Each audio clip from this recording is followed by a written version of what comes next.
vanquishes Malakai Black.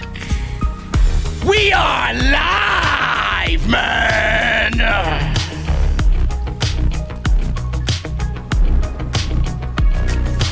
Man, I'm doing this podcast tonight. I'm doing this live stream tonight in the middle of a crucial Game 6 of the NLCS. I hope you guys appreciate it. Cody Rhodes and Malakai Black, I already sense social media breaking down. Bryan Danielson and Dustin Rhodes. Eliminator. World Title Tournament. Lance Archer. Eddie Kingston. We'll talk about Lance Archer's moonsault off the top. Thankfully, he's okay. The TBS title women's tournament started tonight with Ruby Soho and Penelope Ford. And we're going to go over the Charlotte Flair Andrade tweets. What does it mean? I got the latest up-to-date information on all of that. Jesse is back! And he's the biggest Cody Rhodes fan that I know. This is a Saturday night live stream for AEW Dynamite right here on Off the Screen.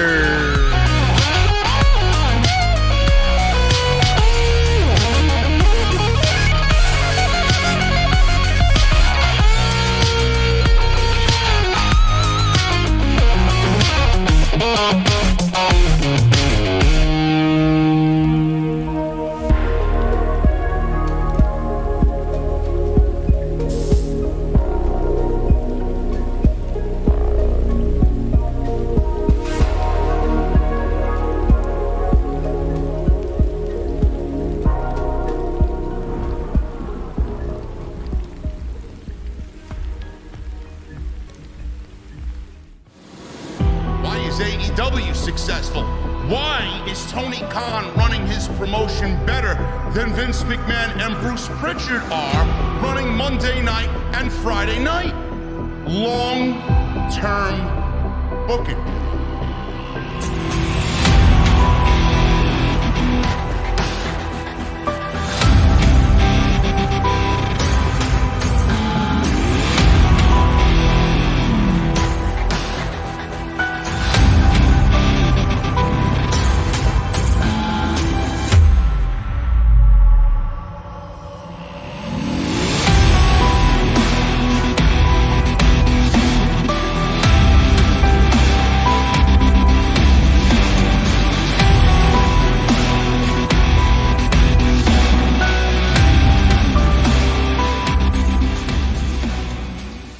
What is going on, guys? Thank you so very much for joining me right here on Off the Script. This is your AEW Dynamite post-show for October 23rd, 2021. I am JD from New York, joined by my very good friend. It's been a couple of weeks, and we're back in the venue. My buddy Jesse. Jesse, what is going on, man? Listen. I got to get this off my chest before we begin, bro. This is a Cody Rhodes hate-free zone, bro. Hate-free Cody Rhodes venue, man. What do you got for me? I didn't say anything. I know. I see it on your face. I know you're ready to explode. What is your feeling right now about Mr. Rhodes? It was a good match. It's a good match. It's all right. It's all right, right? The outcome was great. The crowd was electric, right? Overbooked. Well, I mean, that's Cody Rhodes. Yep. There's blood everywhere, right? Yep. Listen, man, don't hold anything back here. Cody Rhodes. Got nothing to say, man. I know you have plenty to say. Listen, Malakai Black, Cody Rhodes. We're going to start at the top with this because I already sense people going into a meltdown on social media. Clearly, I don't agree with the outcome, but I think with the seeds planted tonight and the alliance with Andrade and Malakai Black against Cody and maybe Pac. We're kind of fusing these two feuds together. I mean, Malakai has probably a lot to get his win back, or he's going to have a nice platform to get his win back. Is it really that big of a deal that Malakai suffered his first loss against Cody Rhodes after already falling to Malakai twice, especially after the overbooking of the match tonight? I mean, is it that big of a deal? Because I don't really sense Malakai being harmed in any way at all. And I feel like with Cody Rhodes and the reaction that he got, maybe he's trolling us. I have no fucking idea. Maybe he doesn't want to go heel. I have no idea. But the crowd clearly was against everything Cody Rhodes tonight. And it may actually steer him in the right direction. I don't want it to be a Roman Reigns situation where AEW doesn't listen, because they usually do. But I do think that we're steering ourselves into a Cody Rhodes heel turn, especially after that reaction in Orlando tonight. Yeah, could be. Could be. What? Is that what you got? That's what do you want me to say? Malakai had his first loss to Cody. Yes. The beautiful thing, man. It's a beautiful thing. I don't know why Cody's getting booed out of the building. I really have no idea. Listen, I get that Malakai is a popular guy. I get that everybody has the same feeling as, I don't want to say we do. I think we really appreciate Cody Rhodes. I think after tonight, I think some of the Cody Rhodes hate, not all of it, but some of it is really unwarranted, to be brutally honest with you. But, at the end of the day, Cody Rhodes is a masterclass in professional wrestling. I mean, yes, his matches are overbooked. Yes, there's bloodshed everywhere. Yes, he goes above and beyond when he doesn't have to. Yes, he's in shit that he doesn't necessarily need to be in. He's on TV when he doesn't need to be on TV. But when he's there, he doesn't bother me, because he brings a sense of realness, legitimacy, and he brings a level of excitement, especially now with this possible heel turn, that is very much missing in professional wrestling. I think the Cody Rhodes hate is a little unwarranted, to be honest with you. Yeah, it could be unwarranted. I have no idea where it's coming from. You have no idea where it's coming from. Look, what do you want me to say, man? I'm just gonna end up getting blocked by somebody else on Twitter. What's the point? I don't know, man. What's the point, man? I don't know. I'm not in the minority here. It's not like there's a whole arena full of people listening to this show and go out there and spewing their opinions from what I say. I mean, clearly what I'm saying is the majority of the fans out there, and I don't know, they're just not listening. Even if this is a part of the story, they're not listening. This is a win like this is just rubbing salt into the wound. Who's not listening? Tony Khan and AEW's not listening? Whoever's pulling the trigger on whoever called the shot on this final, which apparently is Tony Khan. So I don't know. Right, I don't know. Well, listen. We'll tackle this along the way. And this was obviously the biggest thing coming out of the show tonight. And Andrade poked his nose into this business tonight. We'll talk about that and the whole Charlotte Flair situation. Hopefully, you have more of an opinion on what happened with Charlotte Flair and all the major news. I actually got some updated news on the Charlotte Flair situation. We'll go over that a little bit later. The other big thing that happened tonight, Jesse, was the Eliminator World Championship Tournament. We got Bryan Danielson and Dustin Rhodes. Excellent match to open the show. I think my flag came down now. I'm sorry? See? My flag is coming down now. Your flag is coming down. See? Listen, this is what you get. You didn't give the people your opinion on Cody Rhodes. See? I don't know. Listen, now it's got to stay that way. Unless you want to go fix it. You want to go fix it? Nah, not right now. The other big thing that happened was Bryan Danielson, Dustin Rhodes, great match. But the other Eliminator match was the one everybody was talking about due to the potential injury of Lance Archer against Eddie Kingston tonight. This was clearly a match I was looking forward to. I think everybody had it under their impression that Lance Archer was going to win this match tonight against Eddie Kingston. The moonsault scared the living shit out of everybody. He landed on his head. I got flashbacks of Brock Lesnar and Kurt Angle at WrestleMania when Lesnar almost fucking killed himself with a moonsault off the top rope. What'd you think of this ending, Jesse? Is it a audible that was called in tonight's match?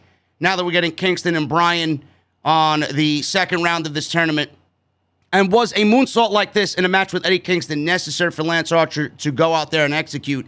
And could this have been avoided? Why do we need these matches like this with two bigger guys and it resulting in a potential career-ending injury with a moonsault like this? Is it necessary for Lance Archer to do this in the first round of a tournament in what I think was probably one of the more exciting matches in the first round?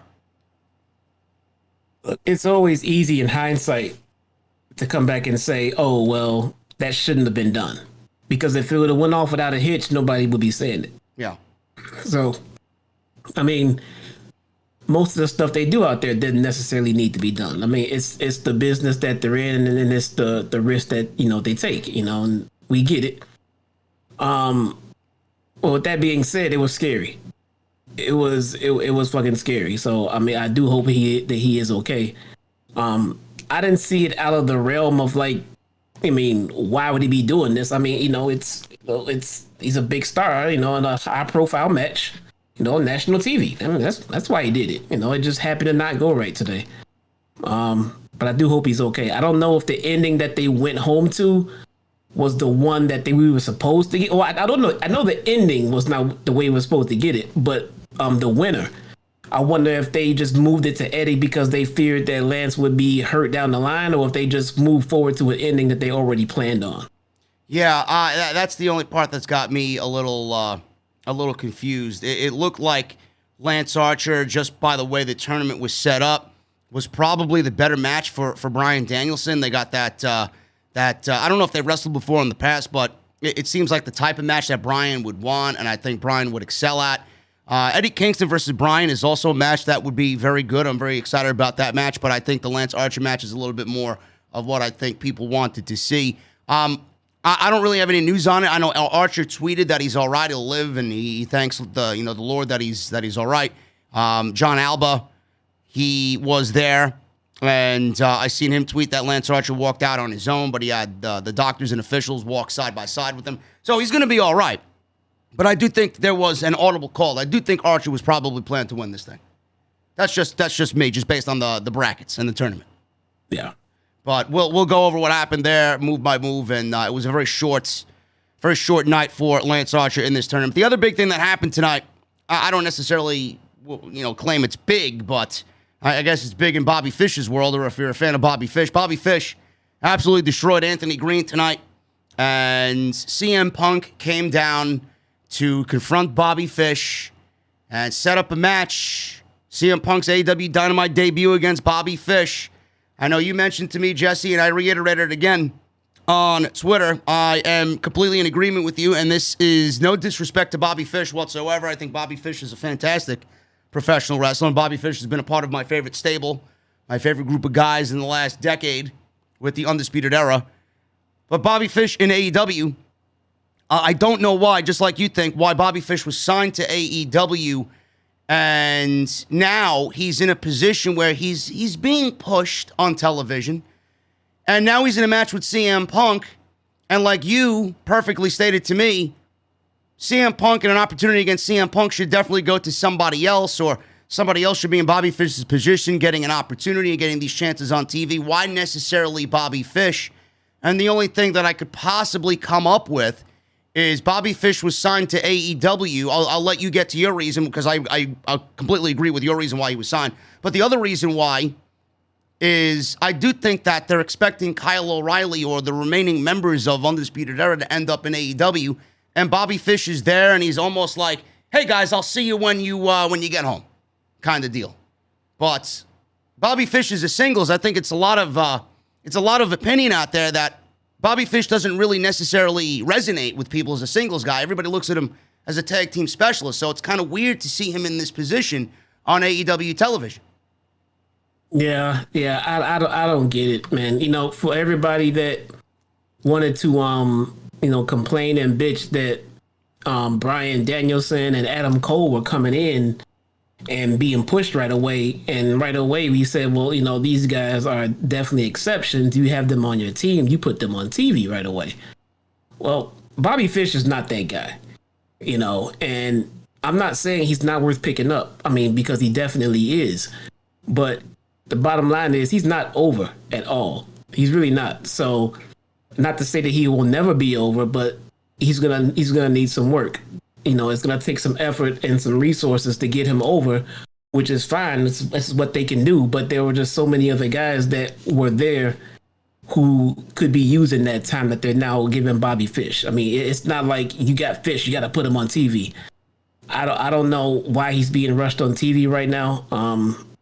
It's not like, I don't know. I don't know. I'm gonna go on and it's gonna sound like I'm ripping on Fish, and I'm not. I just don't understand why they're trying to do anything with Fish right now when there's no momentum behind them. There's no reason to it.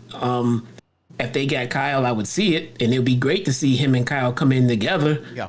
Or there as a team, but it just feels like he's just there because Adam Cole got him a deal. I think Adam Cole had a lot to do with that. Yeah. And I do think Kyle O'Reilly compliments Bobby Fish so good that it's very difficult for us to see Bobby Fish without Kyle. And they are a great tag team. And they proved that in NXT. They proved that in Ring of Honor. They would absolutely own the game in AEW if that was the case. I hope we do get to see it because I missed that dynamic. I think they were fantastic. But Bobby Fish and CM Punk, are you looking forward to this match? I think, CM Punk has a lot to do with who he wrestles. Maybe he wants to wrestle Bobby Fish. I don't necessarily find it to be a problem that they're wrestling, but it's a great matchup in just what they bring to the table. But I agree with you. I do think CM Punk and the opportunities that go to CM Punk or the opportunities to be in the ring with CM Punk should go towards somebody else that they're actually building up. But this is CM Punk's world, bro. This is what he wants. If this is what Punk wants to do and who he wants to wrestle, who the fuck are we to say anything? Should be a great match at the end of the day. I'm a fan of the show. Yeah, that's who we are. Yeah. Punk has a golden touch right now, and anybody would benefit from it. So it's not like it's a waste. But again, I don't know. Look, if they had to get him and they had to sign him and they had to put him on TV right away, it feels like he maybe have been better served in a faction. I would have put him in the what is it, the Dan Lambert faction with the top American guys or whatever the American top team. Right? American top team. Fish has an MMA background too, so fit right in. Fit right fucking in. It feels like it'd be a better spot for him there rather than him trying to get a singles push right now. That company is so crowded, especially on Dynamite. I don't understand why Bobby Fish fits into that scenario right now. Yeah. No, we'll assess this situation on Wednesday. Punk is making his AEW Dynamite in-ring debut, and he's wrestling Bobby Fish on Wednesday. But those were the big happenings tonight coming out of Dynamite. We're going to go over the entire show, and we're going to break this thing down. I'm glad Jesse's back with us on a Saturday night. We'll be back to our regularly scheduled programming on Wednesday due to the 2 weeks of Dynamite being preempted for the NHL. So we will be back on Wednesday. Just a programming note for you guys.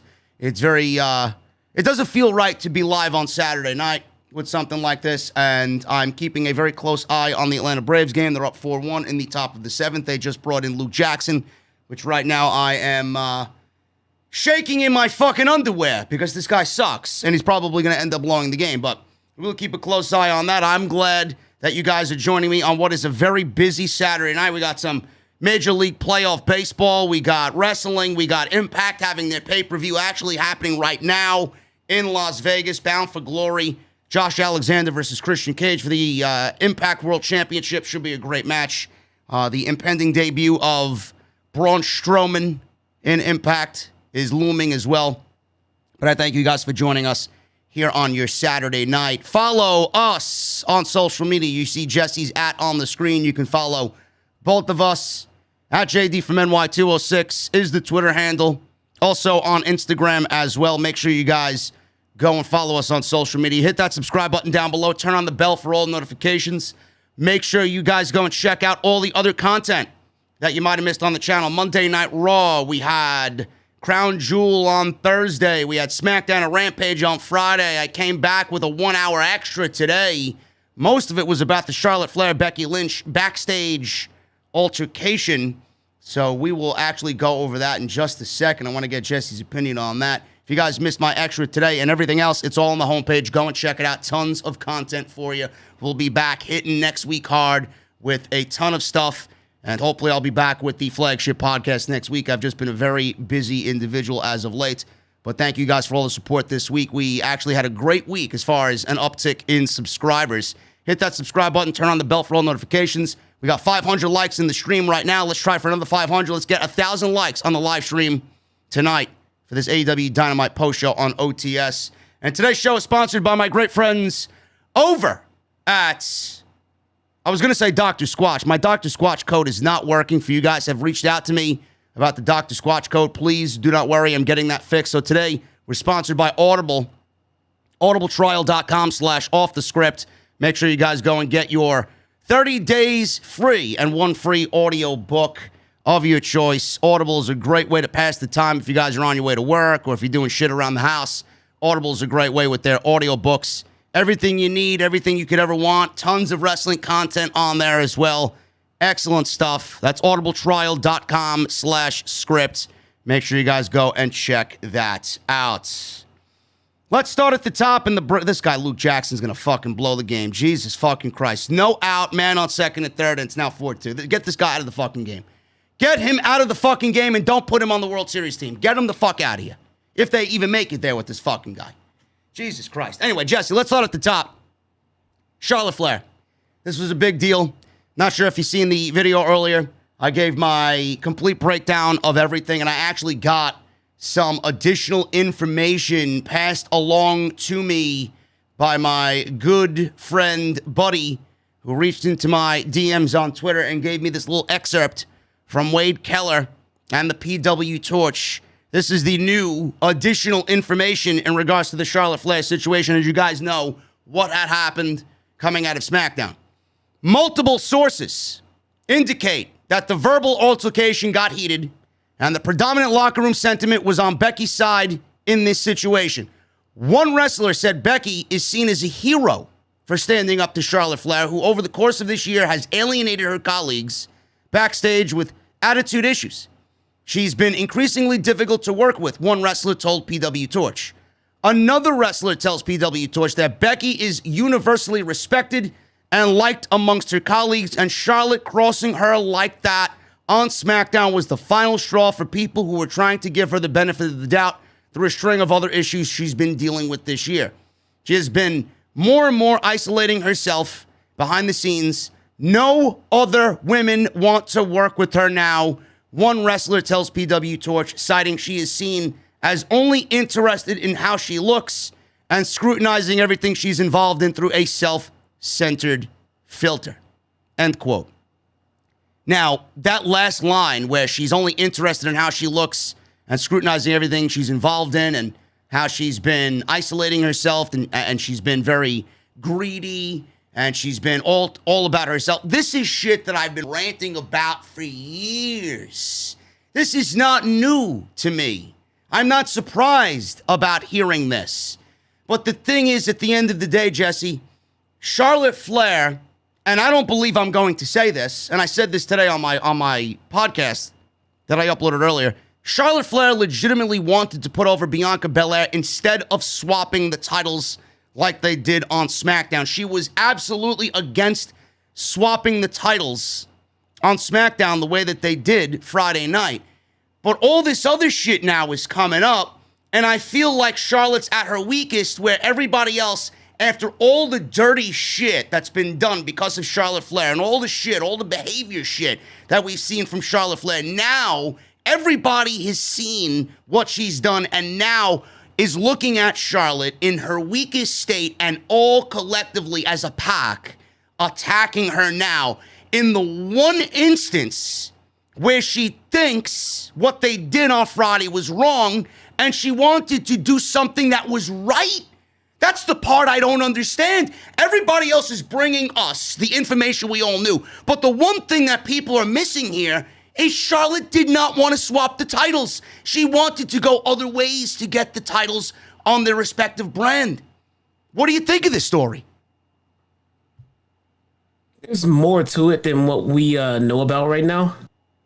I'm gonna be honest. I don't know if it's a.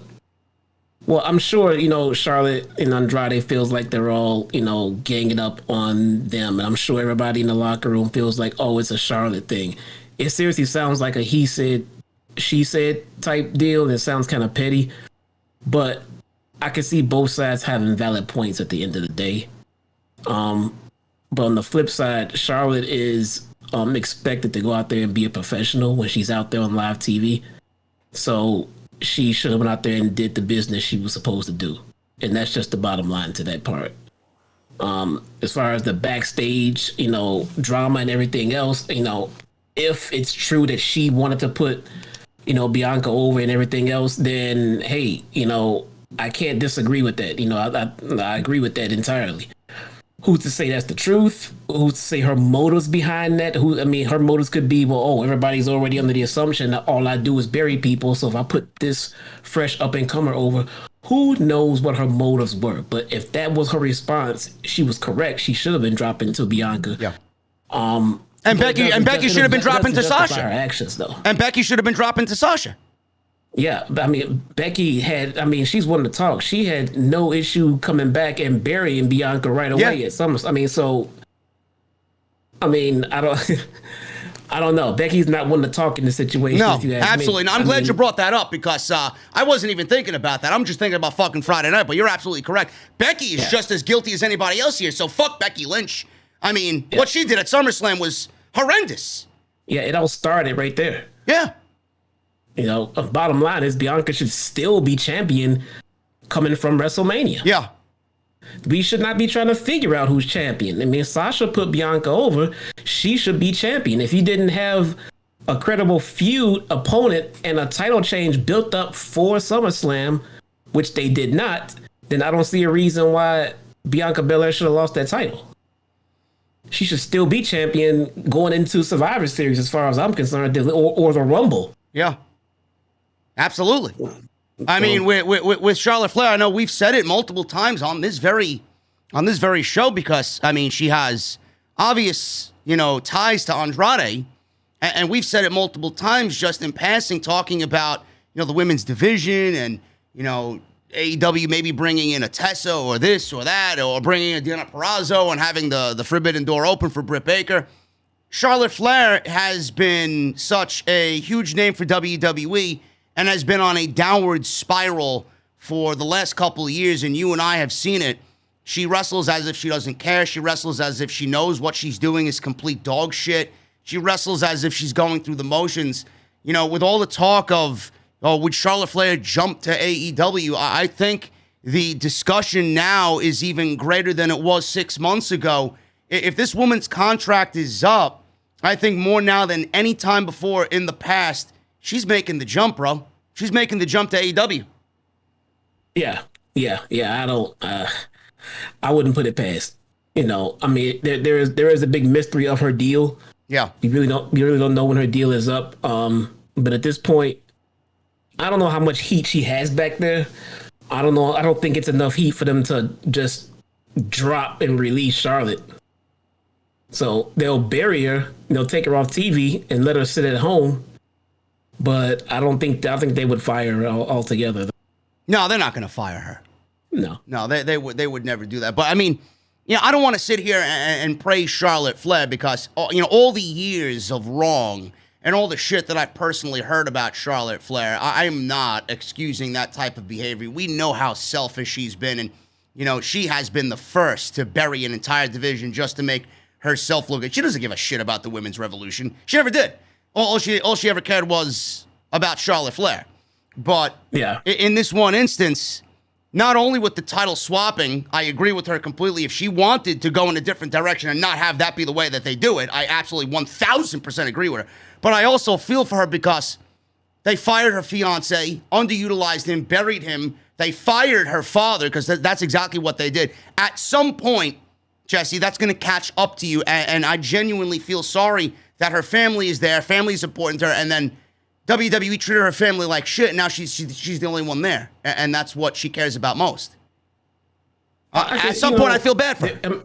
Again, this could all come out later on with Renee or with Jericho, but it sounds like just she's not happy backstage, and the people that are around her backstage to speak up on her behalf are not only being not listened to, they're being fired. Yeah. So, I mean, I don't understand how they think that firing her father and her fiance is going to produce them a happy Charlotte. So I don't understand what their plan is for this going forward. I mean, it's not going to be a happy Charlotte. You guys can say all you want about her. I sit and listen to you every other show talk about how overrated she is and how terrible she is. I couldn't disagree more. She is extremely fucking talented at what she does, but that doesn't mean she's great. Right now, to me, she's just as nauseating, to me as she is to you.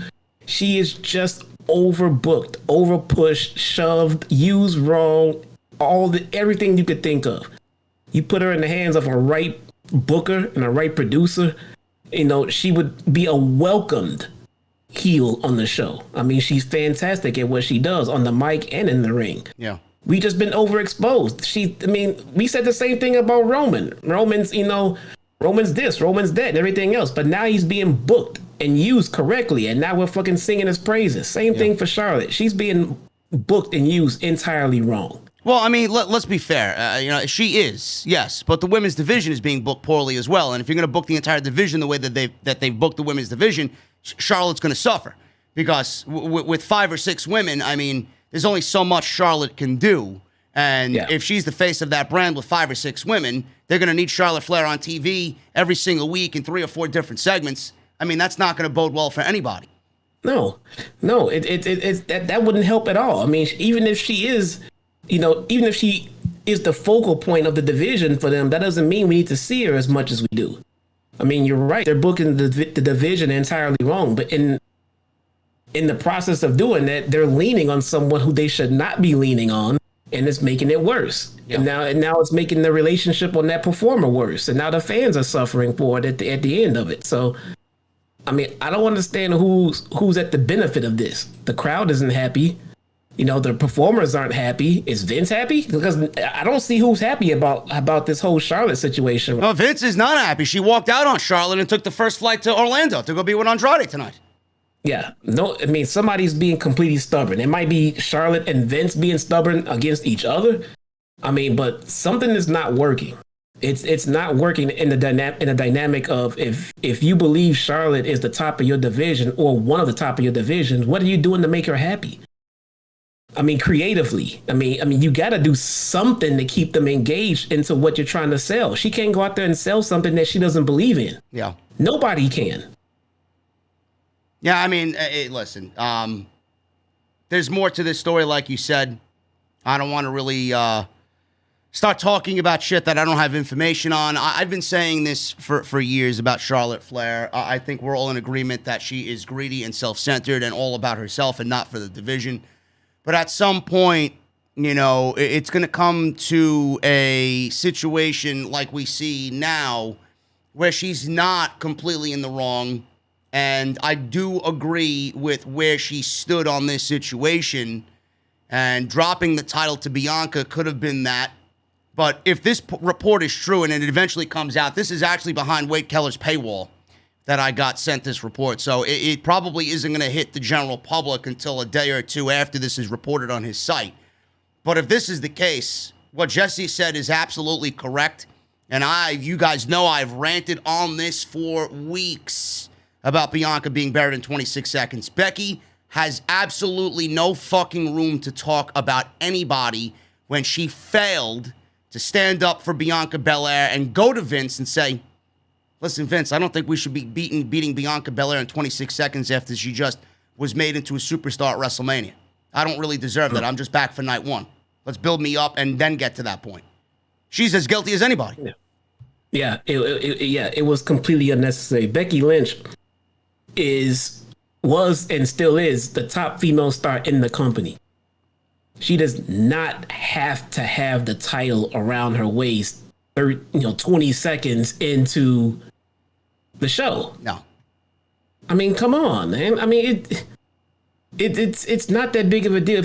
If Bianca is champion, after SummerSlam, Becky Lynch's stock is not hurt. She's fine.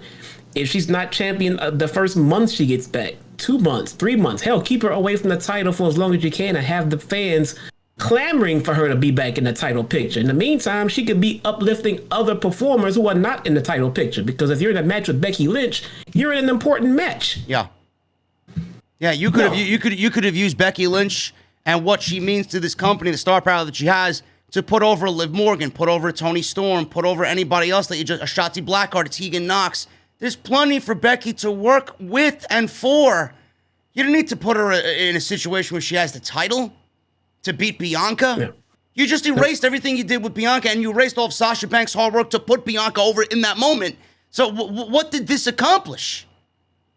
Nothing. Absolutely nothing. So that's the latest. She could. I would have had Becky doing so much more, and it even felt like. I mean, I don't know if this is true, but it felt like she wasn't even cleared to wrestle because she didn't really take a bump for a while. No, she wasn't. That was the report. She wasn't cleared to wrestle yet. So I didn't even know that. So they put the title on her? That was fucking stupid, dude. So that was stupid. That's the very latest. I'm going to keep a close eye on this. I'm going to wait till this is released to the general public. If you guys don't have PW Torch, they're a very good site. Wade Keller released this behind a paywall tonight, so that is what's going on there. And I will definitely have more to say in the days to come if this is going to be the next phase of this entire story. So that is the Charlotte Flair situation. Let's get into the top of the show on Dynamite tonight. We had a championship eliminator tournament first round match for the AEW World title. The winner of this tournament is going to be the number one contender for either Kenny Omega or Adam Page after Full Gear has concluded. We have Bryan Danielson and Dustin Rhodes. I was looking forward to this match, Jesse.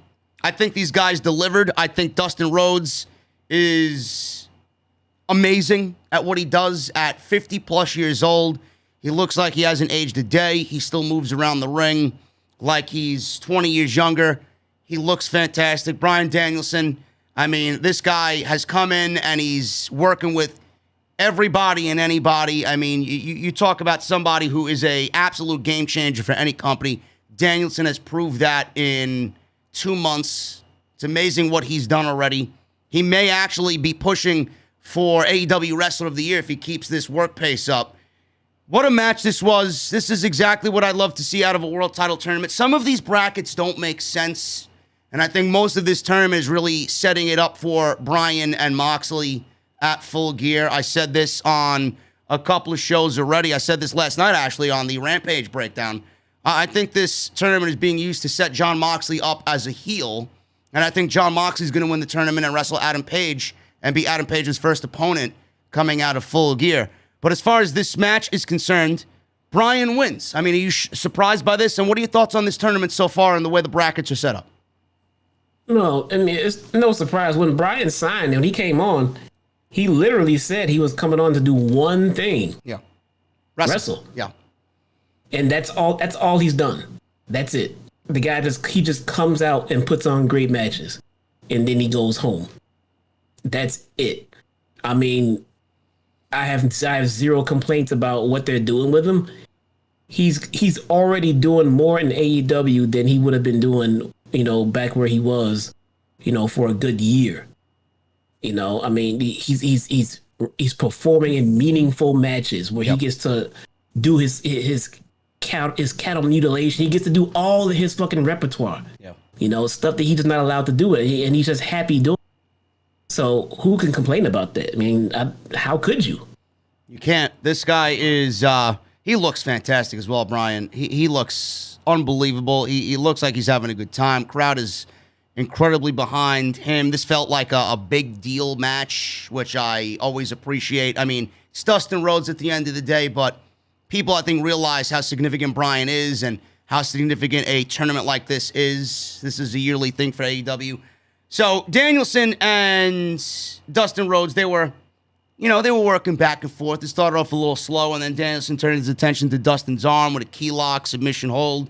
He pinned Dustin's hand to the mat, stomped on his exposed elbow. They fought on the top rope. Dustin hit a beautiful superplex off the top rope. They then traded right hands.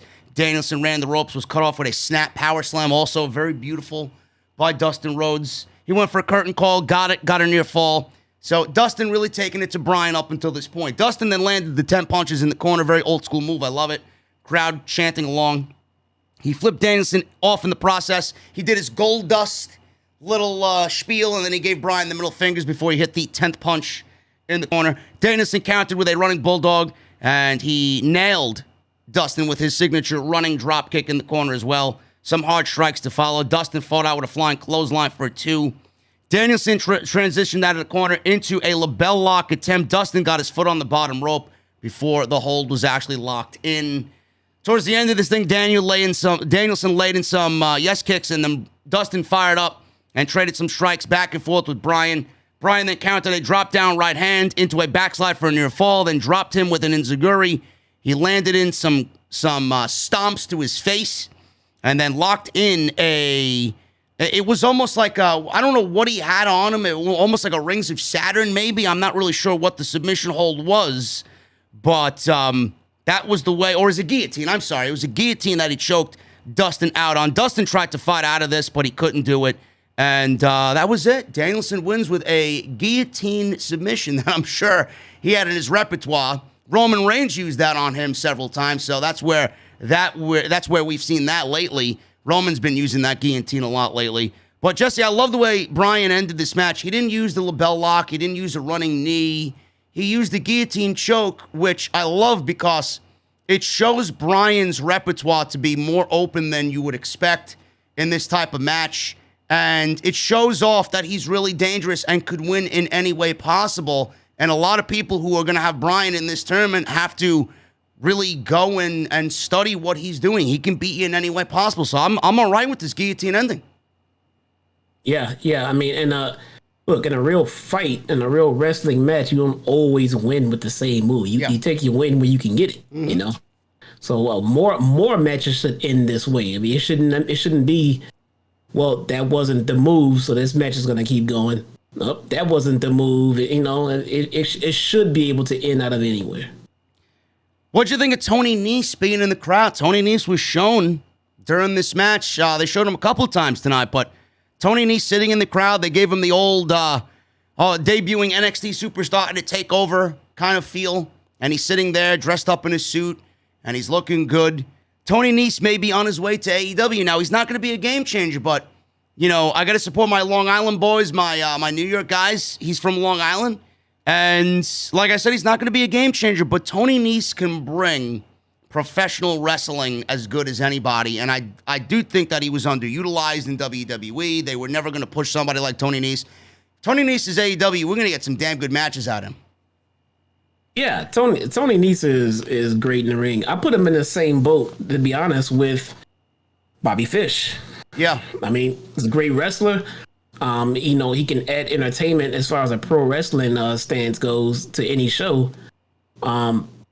He just needs to wait in line. You know, I mean, to have him pop. Here's the cool thing about AEW is, not unlike in NXT when we saw someone, you know, sitting in the crowd, we knew they were signed. He could legitimately not be signed and just be a guest of the show for right now. They put him up front and put him on camera. It doesn't mean that he's signed or will sign. It could mean that we might get a match out of him soon. But The thing I like about AEW is that you can get a match from someone and they're not contracted to the company. Yeah. He may be going to, I know the Impact AEW rumors that their partnership's ending after tonight. I don't know how likely that is, but I mean, he could be signed with New Japan. He could be wrestling in New Japan. He could be wrestling for MLW. He could be wrestling for any one of these companies, but he's in AEW and their crowd, and he's in Orlando tonight. So, like you said, it could really be that he's not even signed. But I love that Tony Khan, like Anthony Green, he's not signed with the company. 2.0 wasn't signed with the company. We were seeing them on TV every week. Could be a similar situation like that where he gets a match and then they eventually sign him 2-3 months from now. Yeah, and even something like that, it helps. Yeah. Because now when this person wants to go out and take some independent bookings, just them being seen on AEW television might be able to get them a little bit more stock in their booking fees and things like that. So who knows, man? Some people were arguing with me, oh, he's not going to be a needle mover. I didn't really say he was going to be. I just enjoy good professional wrestling from good professional wrestlers. Do you fucking mind? Is that asking too much? Why does everybody have to be a needle mover? I don't understand you people. Are you needle fans or wrestling fans? I don't understand it. Tony Nese is going to be a very good get for AEW. Buddy Murphy would be the same thing. He's not a needle mover, but listen, we love professional wrestling, and these are some of the best guys in the industry right now. Shut your mouth. Let me enjoy my professional wrestling. We don't get enough of it on SmackDown. Fucking 1 hour. We got more wrestling in that Andrade and Pac match than 2 hours of SmackDown. Do you fucking mind? Come on. Oh, wow. Backstage, the Elite, Cole, Bucks, and Omega, camera focused on their sneakers. Yeah, bottom dollar. What happened, bro? Top dollar, $0, shit row. Guy's more over on social media than he is for Hit Row. It's amazing. And their sneakers are more over than bottom dollar, too. So, the sneakers were a focus here. Omega talked about facing the Dark Order next week. Said he's always been the cleaner and the best bout machine. Hangman Page was cosplaying as a cowboy, pretending to be someone he's not. He said he knows his insecurities and he's afraid of failing, and he can't sleep at night because of it. Said he knows he's burning through -1's diaper supply faster than his homemade moonshine. He said if fans really knew him, they wouldn't be chanting cowboy shit. They'd be chanting coward shit. The Bucks and Cole reacted to everything that Omega said and praised him for the one-liners towards Mr. Adam Page.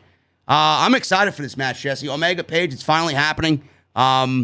With this match happening at Full Gear, and I know we haven't done this for a couple of weeks because of the preemptions, you're still in the boat of Page winning the World Championship. None of that on your end has changed.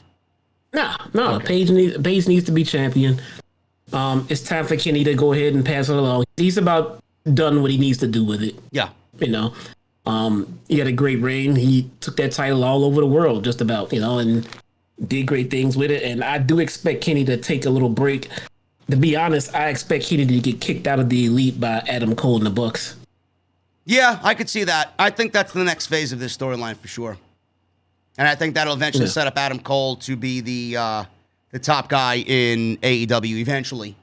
I think that's coming as well. And then an Omega Cole match, I mean, Jesus Christ, man. Take my money. Where's my wallet? Just take it. Adam Cole versus Omega, man. Holy shit. Can you imagine that? Anyway, we got FTR and Tully Blanchard with the Lucha Brothers. This is going to be a tag team title match of sorts. I don't know which titles are going to be on the line at Full Gear, but we're getting it. I don't care what titles are on the line. I just want to see it. FTR and Tully Blanchard cut a promo on the Lucha Brothers. They need the AEW World Tag Team titles to cement their legacy as the top team of all time. They've been waiting for a year for their next opportunity, and Penta responded. Alex Abrahante said revenge is coming. What'd you think of this angle, Jesse, on Dynamite last week, Saturday Night Dynamite, where they dressed as luchadors to take the AAA Tag Team Championships? Is this a good way to build this feud and not really have it revolved around the AEW Tag Team Championships? Because let's be real, I think it's too soon for the Lucha Brothers, especially what they went through to get them. Too soon to take those titles off of the Lucha Brothers, and I do think that we are still slated to see the Lucha Brothers drop those titles to Proud and Powerful when the time is right. Yeah, I don't know if I necessarily get what they were trying to pull off there. I mean, I like the the masked luchador thing, and that was funny, a little throwback to ENC. That's pretty cool. Yep. But then they unmasked the mid match, and all that shit. I mean, I thought they were going somewhere different. I don't know. Remove the mask and it's not FTR. And FTR comes out. I mean, I don't know. They kind of done it that way too, and with ENC, but this was just kind of straightforward. They came out in different outfits, and commentary told us who they were 5 seconds into it. They removed their mask and everything else. What was the point? I don't know. Well, removing of the mask, I guess. I got the point of booking the match. Like FTR wasn't supposed to get a title match, but they faked their appearance to get one. What was the point? Oh, that I don't know. I mean, what was the point? They just came out there in FTR gear and had a match. Why were they dressed up? I guess I don't really know. That's a good question. I don't know why, any of that happened, but, as far as them unmasking in the match, I think we all kind of realized who they were eventually, before that point. So you might as well unmask them. But, it was just, I guess they wanted to play everybody. I don't know. I don't really have a good answer for that. I mean, let me try to explain. Like, when I say what was the point? Like, I would have had more fun with it if they would have came out in the mask, won, ran off, and never took off the mask, and then showed up next week without the titles, without the mask on, ready to work, and everybody was like saying, "Well, where the fuck are the titles? You just won them last." Well, oh, that wasn't us. What the fuck are you talking about? They didn't play off of it. They didn't have any fun with it at all. Yeah, I mean, I don't know. That may be a minor criticism. I think at the end of the day, we're getting FTR versus the Lucha Brothers. But look, you asked me about the angle. Yeah, that was a part of the angle. The match was great. The outcome, it is what it is. The champions lost, but it is what it is. They had 2 sets of titles. But as far as the angle go, why did we get the masked luchadors? Because Andrade said he had some people from Mexico that he was going to handle business with to take down the Lucha Brothers because they didn't want to work with him. That was the whole point. That was the whole point of the angle. Maybe Andrade was just bullshitting. Andrade's a swindler, bro. Yeah, I guess so. I guess. I mean, he could have changed that. Well, I got somebody that's going to come out and take care of you guys at BFT. I don't know. And again, the match was great. We're nitpicking at that point. I mean, I just don't know why they came out as masked luchadors, but... Well, listen, I'm looking forward to the match. That's the match we're getting. I don't know what titles are going to be on the line at Full Gear, but we're getting another FTR versus Lucha Brothers match, and hopefully Rey Fenix makes it and isn't too injured. So we'll what is this relationship now with FTR and Andrade? And they keep changing his affiliates quite often around here. Yeah, I mean, he's affiliated with FTR. He's affiliated with Malakai Black. I guess he's got a lot of money. He can do whatever the fuck he wants. I guess so. He came out with Vicky Guerrero to start. He's the Presidente, bro. What do you want him to do? Moved him to Chavo, on the Malakai, and then on the FTR. Listen, next thing you know, we'll be seeing Ashley Flair in there and then Ric Flair. So, this guy can bring in anybody he wants. Yeah, that's going to be interesting, man, because she's wanted. And she's sorely needed in AEW, to be honest. With a good break, a revamp, and better booking, put her in that division, and it's only going to get better. Yeah, absolutely. So WWE's in a pickle now because she doesn't want to be there. They don't like her there, but they don't want her to go to where she's going to end up going. That's where they do not want her. Andrade is still trying to fucking figure his shit out. I don't really, he can have great matches, and I think everybody knows how great he is. I don't know where he fits in. That's the problem with him. Where does he fit in? It's like he's got his hand in this FTR thing. He's got his hand in the Lucha Brothers. He's got his hand in Malakai Black and Cody Rhodes now with Pac. I mean, there's like 2 or 3 different moving parts here for Andrade, and we don't know where he actually fits in and what makes sense for him. Yeah. I mean, is that a problem? Yeah. I mean, is it better than not using him at all? I think they're trying to figure it out. They are. And the thing I do like is once they do get it figured out, he's going to fit like a glove. I mean, I like what they're what they're trying to do with him and Malakai Black.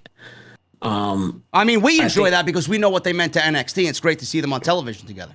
Yeah, I mean, even if they end up being a tag team at times here and there, I'm even okay with that because those two together on one team is gotta be next to unbeatable. Yeah, I mean that's just incredible. My only thing now is that Malakai Black just lost.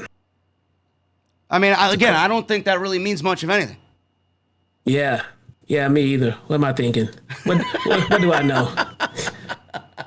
This will definitely get Cody over. This guy being coy with me on the show, man. Listen, he's not telling you how he really feels about Cody Rhodes winning against Malakai Black, man. Come on. Anyway, let's move on. Let's move on to Darby Allen and MJF. MJF with another scintillating promo.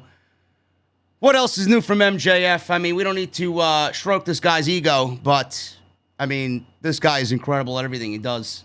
Darby Allen, MJF, seemingly headed towards a collision course at Full Gear. Should be really interesting, and MJF is doing an incredible job building this feud up until Full Gear with some weeks to go still. So, Sting is in the ring with Tony Schiavone, and we were going to get an update on Darby Allen, and this is stemming from the attack by the Pinnacle, who were the Pinnacle in masks, attacking Darby Allen in the parking lot a couple weeks back on Dynamite. And Sting made his intro. MJF interrupted almost immediately and called Sting Darby's little emo daddy. He says he's not trying to start a fight because he wouldn't want to embarrass the icon in front of all of the schmucks in the crowd. He said he doesn't think Sting wants to answer that talentless waste of spaces question, speaking of Tony Schiavone, because they don't like each other. He said the sad news is that Darby isn't coming back. So the fans started to chant, shut the fuck up. He said Sting can try to distract by painting his face and swinging a bat, or even having your leftover stash from the 80s snowed down upon them. He said it's easy to fool people who solve their problems with gun violence and incest, meaning Florida. But he's not fooling him. He said it's due to his negligence that his friend Darby has wound up in the same exact spot as his old friend Lex Luger. Typical MJF dig, which I love. Ross called him classless because of the Luger line.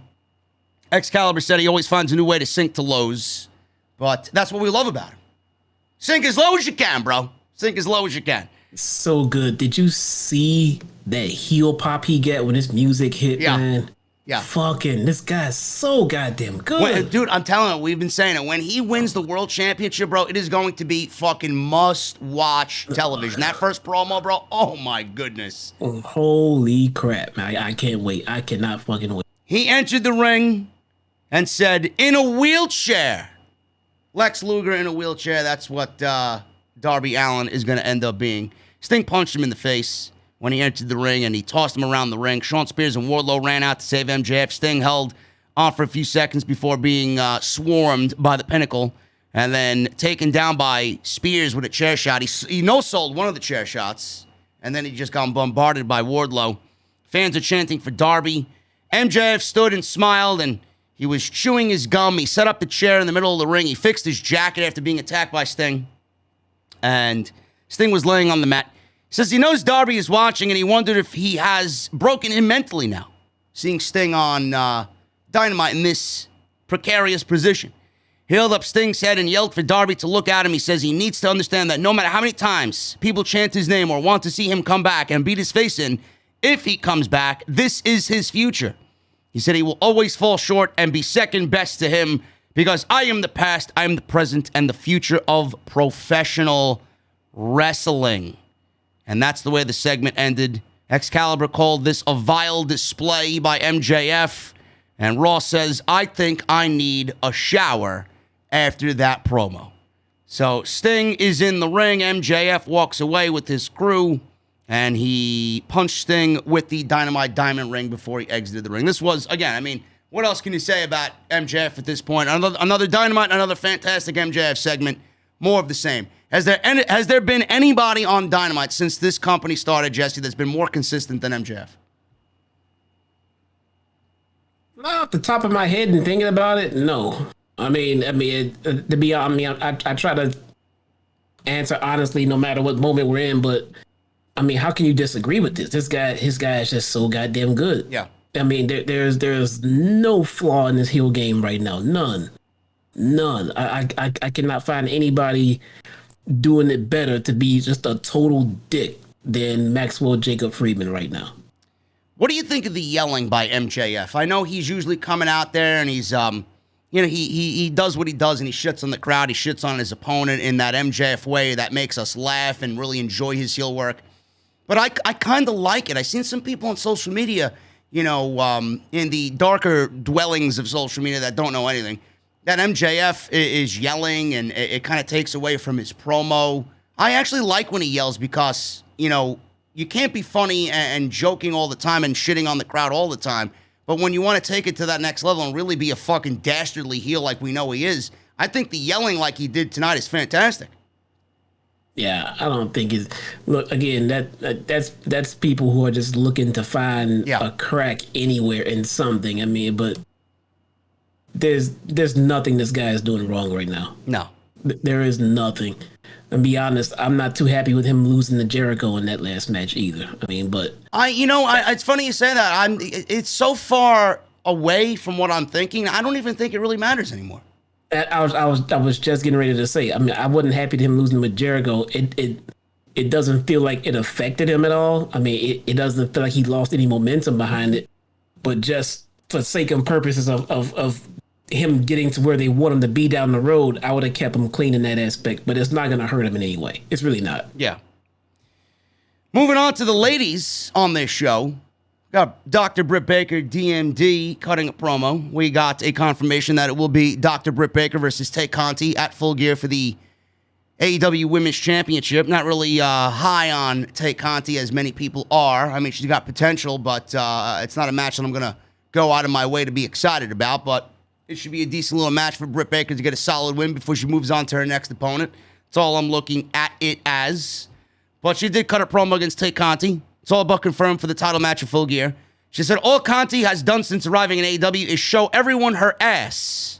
I'm not sure anybody has a problem with that in this chat, but nope. Dr. Baker apparently wants to go to that. So there's her one and done there. All she's done is show everyone why she's the most talked about name in all of women's wrestling. Baker says she's going to beat that ass. She loves showing off all the time. Man, I tell you, man, those late night sessions, sitting up in bed with Bay, going over how to better a promo, are coming in quite handy, bro. She is fucking great. Her delivery is great. Her fucking demeanor is just confident. I mean, I would be shocked if Bay is not going over, or helping Britt with her promos, man. She has taken it to the next level. She's almost flawless. Well, even think that's a discussion to be had. She is in the ring with her fiance and doing mic classes with her fiance. Yeah. She's out there doing Panama Sunrise. Yeah. Jesus, I mean, come on, man. Yep. I mean, it's clear as day, and she could not have a better helper in that regard, because right now she has far and beyond outgrown the AEW women's division by herself. And that's amazing, because I mean I don't even think she's gotten started yet. Yeah, she's only gonna get better, man. They need help for her, and they need it fast. They need a Jordan Grace. Yep. They do need a Ashley Flair. Yep. Talent like that in that division, along with Britt Baker, along with Ruby Soho, along with Thunder Rosa. Those two women, along with the women they have, Chris Statlander, everybody else, will make this division top tier in the world. I mean, they definitely have the potential to make it top tier in the world. I mean, if they want to make their women's division better than WWE, it could happen in the next year to 2 years. Easy. Yeah. What do you think of this not the TNT, the TBS? I was going to get used to breaking these two belts down, named after these fucking cable networks.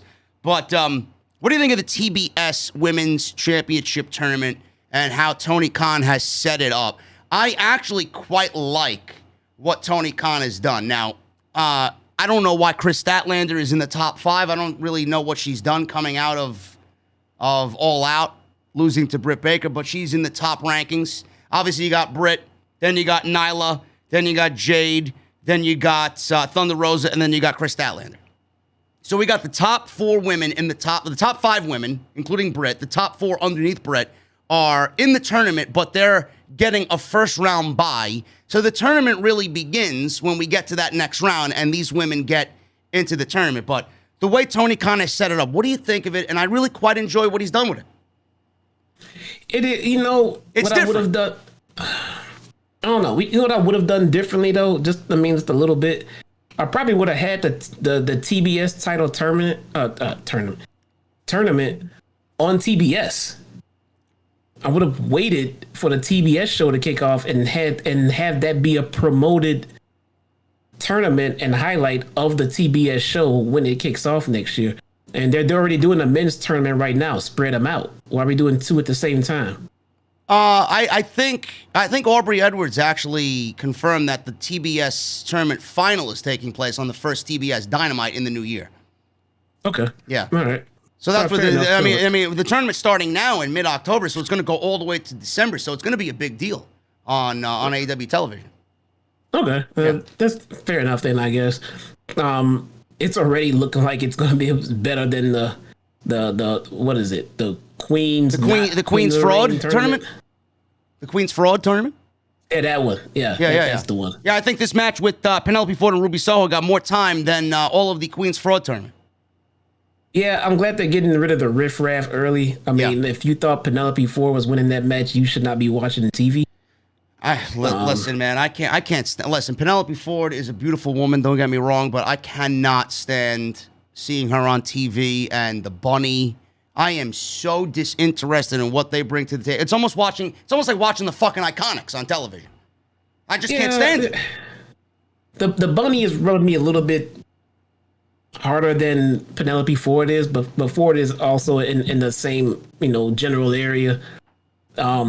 I would prefer if she was just more of a valet for Butcher and Blade, which we don't see enough of.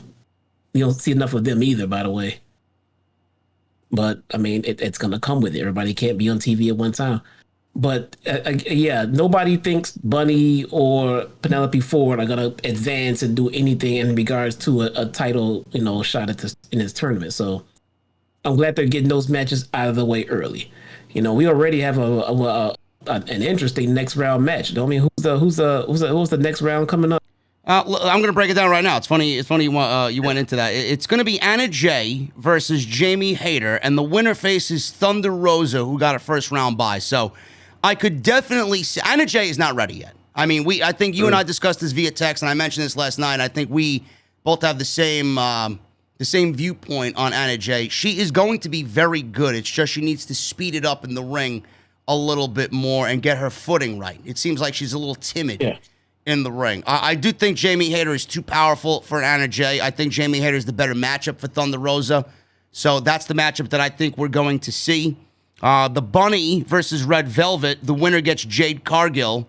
I think Red Velvet advances and goes up against Jade Cargill because that was not a big feud, but Jade's first big match in AEW in the women's division, so I think we do get that. Do you agree there? Probably. Yeah. Anna Jay is bigger in name than Jamie Hayter, but Jamie Hayter's a better wrestler. Yeah. So I don't know where they might go with it. Maybe they might have Anna Jay go.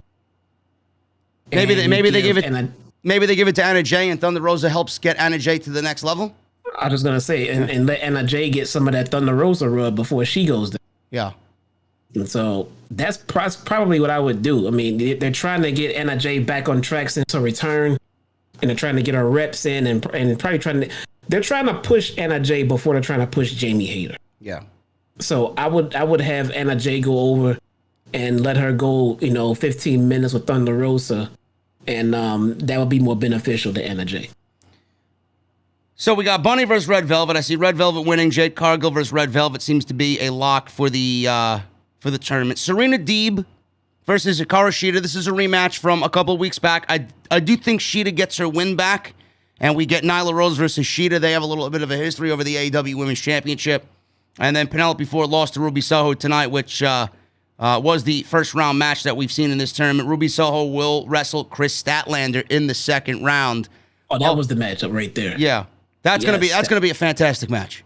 Yes, that's the one. I can't even call that one. I don't know, man. Listen, man. I think at the end of it, I think we're gonna get Thunder Rosa going over Jade Cargill and getting her win back over Jade, and I think we're gonna see Thunder Rosa versus Ruby Soho in the finals of this tournament, and that was the final two in the Battle Royale, the Casino Battle Royale at All Out. I think we're gonna get a throwback to that in January. That would be a fantastic match right there. That's the type of match that we need for this tournament. Yeah, look, as long as it ends with us getting Thunder Rosa versus Britt Baker again. Now the thing is, if Ruby wins this title, which I think she would be tailor made for, with Thunder Rosa losing to Ruby Soho per se, how do we get Thunder Rosa to that next level to challenge Britt when she's coming off of a loss to Ruby Soho here? Do you take her in one title situation and immediately put her in another one? You don't immediately do anything. You can always build it back up to it. But look, at the same time, they might have a different plan than what we're thinking. We want to see Britt Baker and Thunder Rosa again. I mean, but what if they put Thunder Rosa over another brand and make her the TBS champion, and they have Thunder Rosa run one title and Britt Baker run another one, and those two can clash later on down the road. Yeah, I mean, and I was even going to say, if Thunder Rosa and Britt Baker this happens, she will have accumulated some wins in this tournament where it's not going to really hurt her if she loses one match. So it's not going to really take that long if they want to put her in a match with Britt Baker. Yeah, here's the thing though. Thunder Rosa has been doing too much of putting others over. She needs a title around her waist. She is over in every damn town she goes to. She gets the biggest pop of any woman in the company not named Britt Baker. She needs to be rewarded in some regard. I think, you know, I agree with you 1,000%. I do think Tony Khan is very well aware of that. And I do think that she is definitely the next in line to take that title from Britt Baker. I mean, you know, Tony Khan has done a great job with protecting his champions. And I do think that there's going to be a lineage of champions that we look back on when we get to a year 5 and a year 10. And it's not going to be like you see WWE switching a title or hot potatoing a title fucking every week for just the sake of whatever the fuck they want to do. I do think we're going to get a nice list of wrestlers at the end of this 5-10 year period in AEW where we could look back on and remember exactly what the moment was, how the moment was right, how important they made that championship, the reign that they had. I do think that they're making these championships, when it comes to that lineage of title, it's going to be great. And you could see it when it happens. We talked about it with the men. Paige is going to beat Omega. We're already talking about MJF being the next in line to take the title from Adam Page. And then when MJF needs to drop the title, it may be a Bryan, it may be a Punk, it may be anybody. I mean, it's not going to be overbearing to a point where it just gets to a point where we don't care. So I do think he's very well aware of that. Yeah, hopefully, hopefully. Well, it sounds like you're a little hesitant in Mr. TK's plans here. Look, man, I don't know. I'm still trying to figure out who made this call for this main event tonight, man. That's still bothering you? I mean, the right decision. You gotta let me know what you think, bro. Everybody, listen, man. You're clickbaiting everybody. You gotta let people know how you're really feeling, man. Man, what's the next portion of the show, man? Come on. Penelope Ford versus Ruby Soho. It wasn't really a great match. There was a little miscommunication in this thing. Ruby Soho wins with a fuck finish here. The bunny ran down. She was out there in the match, standing by Penelope Ford's corner. She tried to slide Ford the brass knuckles, and Ford kicked them out of the ring accidentally, and Ford tried to dive for them. Ruby took advantage of this because Penelope did not pay attention, and she rolled Penelope Ford up from behind. 8 minutes. This one match lasted longer than the entire first and second round of the Queen's Crown tournament. Ruby Soho advances to the second round of the TBS title tournament to go one-on-one with Chris Statlander. That was pretty much it. After the match, Red Velvet ran out to even the odds because Ruby Soho was being attacked by both the Bunny and Penelope Ford, and Red Velvet comes out, who is also in this tournament as well against the Bunny. So that is that, and I'm very much looking forward to see how this tournament plays out. MJF. He praised Shawn Spears for his use of the chair earlier against Sting. Wardlow walked in and actually stood up for himself and asked MJF what that bullshit was about last week. MJF claimed he didn't intend to do it. It was a case of fight or flight, he tells Wardlow. He said it was embarrassing because he was nervous and he just freaked out. Says he knows he loves him. He said he's glad he showed up because he wanted to tell him he does a great job and how much of a great job he's doing. This is why I pay you the big bucks. He then realized he was too much, or he has too much on his shoulders, and it's a lot of pressure to really always go out there and perform. So he's assigned him an accountability buddy, and that is Shawn Spears. Wardlow wasn't sure what the hell was going on or what this meant, and Shawn Spears just shrugged it off and said, "What's up? What the fuck is an accountability buddy, Jesse?"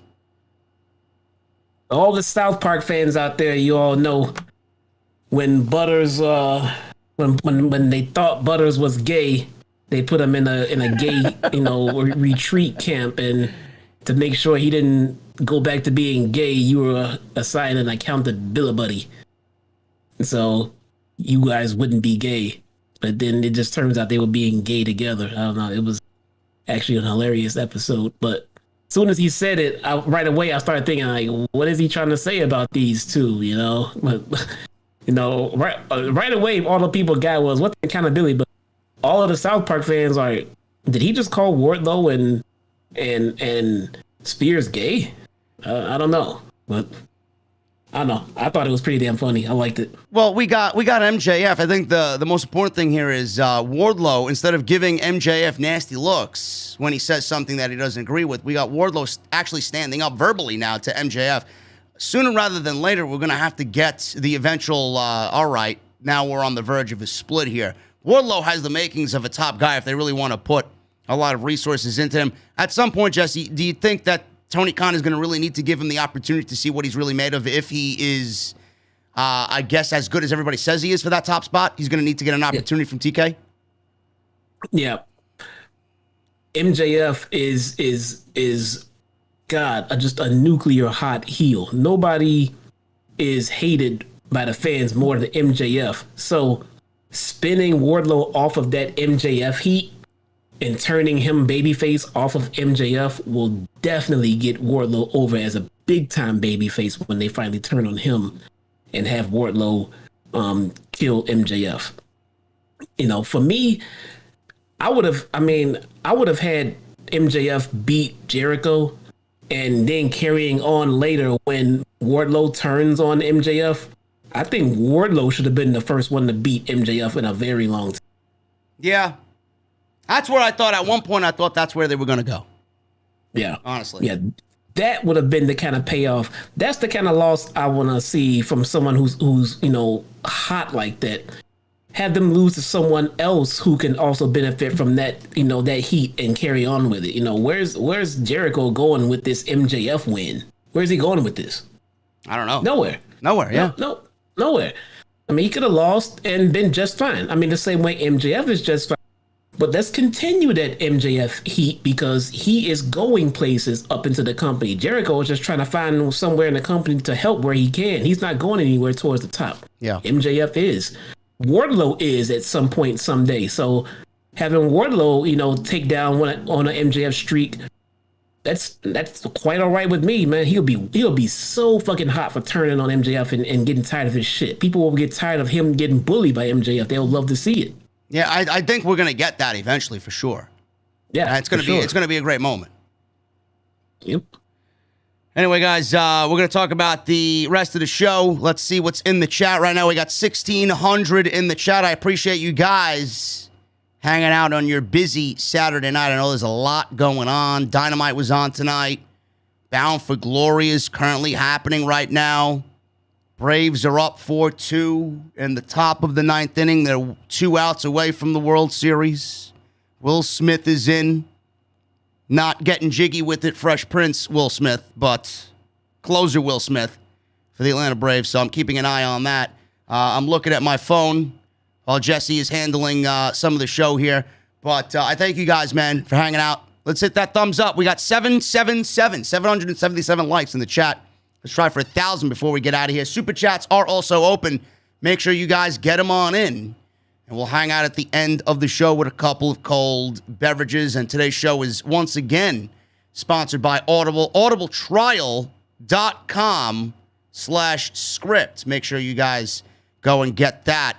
Free sample of their service for 30 days and 1 free audio book as well included when you sign up, courtesy of the podcast. That's audibletrial.com/scripts.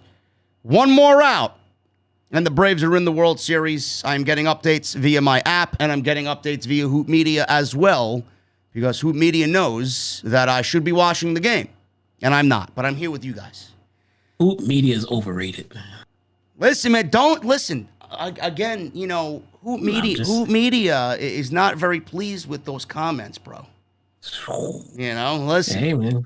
Now, look, listen. Hoop Media's in the chat. You say one more out, man. Hey, man, I spit facts. Sorry. All right. Listen, Bobby Fish, Anthony Green, squash match. Fish wins in 2 minutes. Fish, after the match, with a roundhouse kick, he finished him off, by the way, Anthony Green. Don't really get the big deal about Anthony Green, but I guess he's an indie darling. I don't. Maybe it's the mustache. I don't know. Fish swept Green after the match. Fans were booing. Really went to hurt him some more, and out comes CM Punk. He charged to the ring with no music, which I loved. Everybody kind of waited a little bit to, who's that? Who's that? It ended up being CM Punk. He had a hat on. Nobody could really see who he is. Then his music hit for a couple of minutes. Fans were singing along. And we got CM Punk versus Bobby Fish announced for AEW Dynamite. Punk's Dynamite debut. And the Braves are in the World Series. Braves are in the World Series, guys. Just got the notification on my phone. Braves win. Braves win. First World Series since 1999 when they got swept by the New York Yankees. Holy shit. All right. Congratulations, man. Awesome. Justy, this CM Punk Bobby Fish match, I know we talked about it again for those who may have joined us late. What do you think of this? I think it's going to be a great exhibition between two very good professional wrestlers, but I do think a lot of people are wondering why Bobby Fish is there. We talked about maybe Adam Cole having an influence in that. Maybe they're kind of foreshadowing Kyle O'Reilly or maybe Roderick Strong coming in at some point later in their contracts when their contracts are up with WWE. But as far as Punk, is this a Punk move to wrestle Bobby Fish? Maybe get his feet wet a little bit more and really test the waters and see where he is at this stage of the game. What's going on with this match, Punk and Fish? It could be a Punk call. Maybe they're buddies, maybe they decided on this together, went to TK's like, hey, we want to do this. And they said, hey, sure, go for it. I don't know.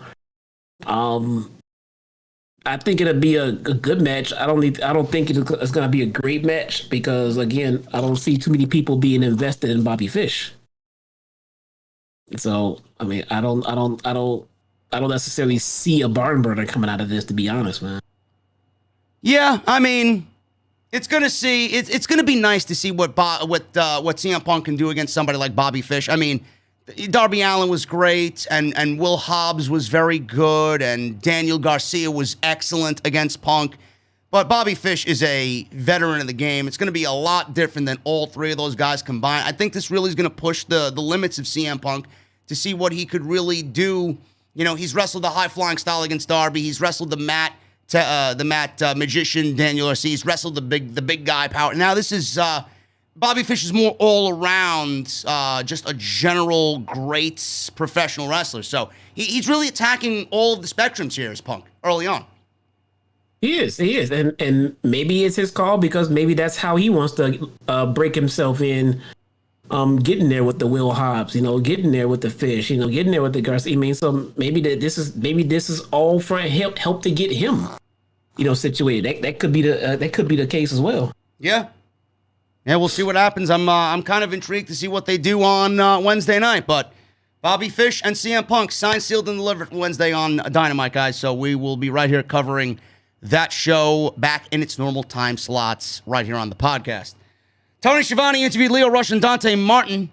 I don't know what has happened to Dante Martin's brother, so we don't know where he is right now, but Lio Rush is filling in until his brother gets back into business here. He asked for an update on them being a tag team, and Rush said whatever he does big.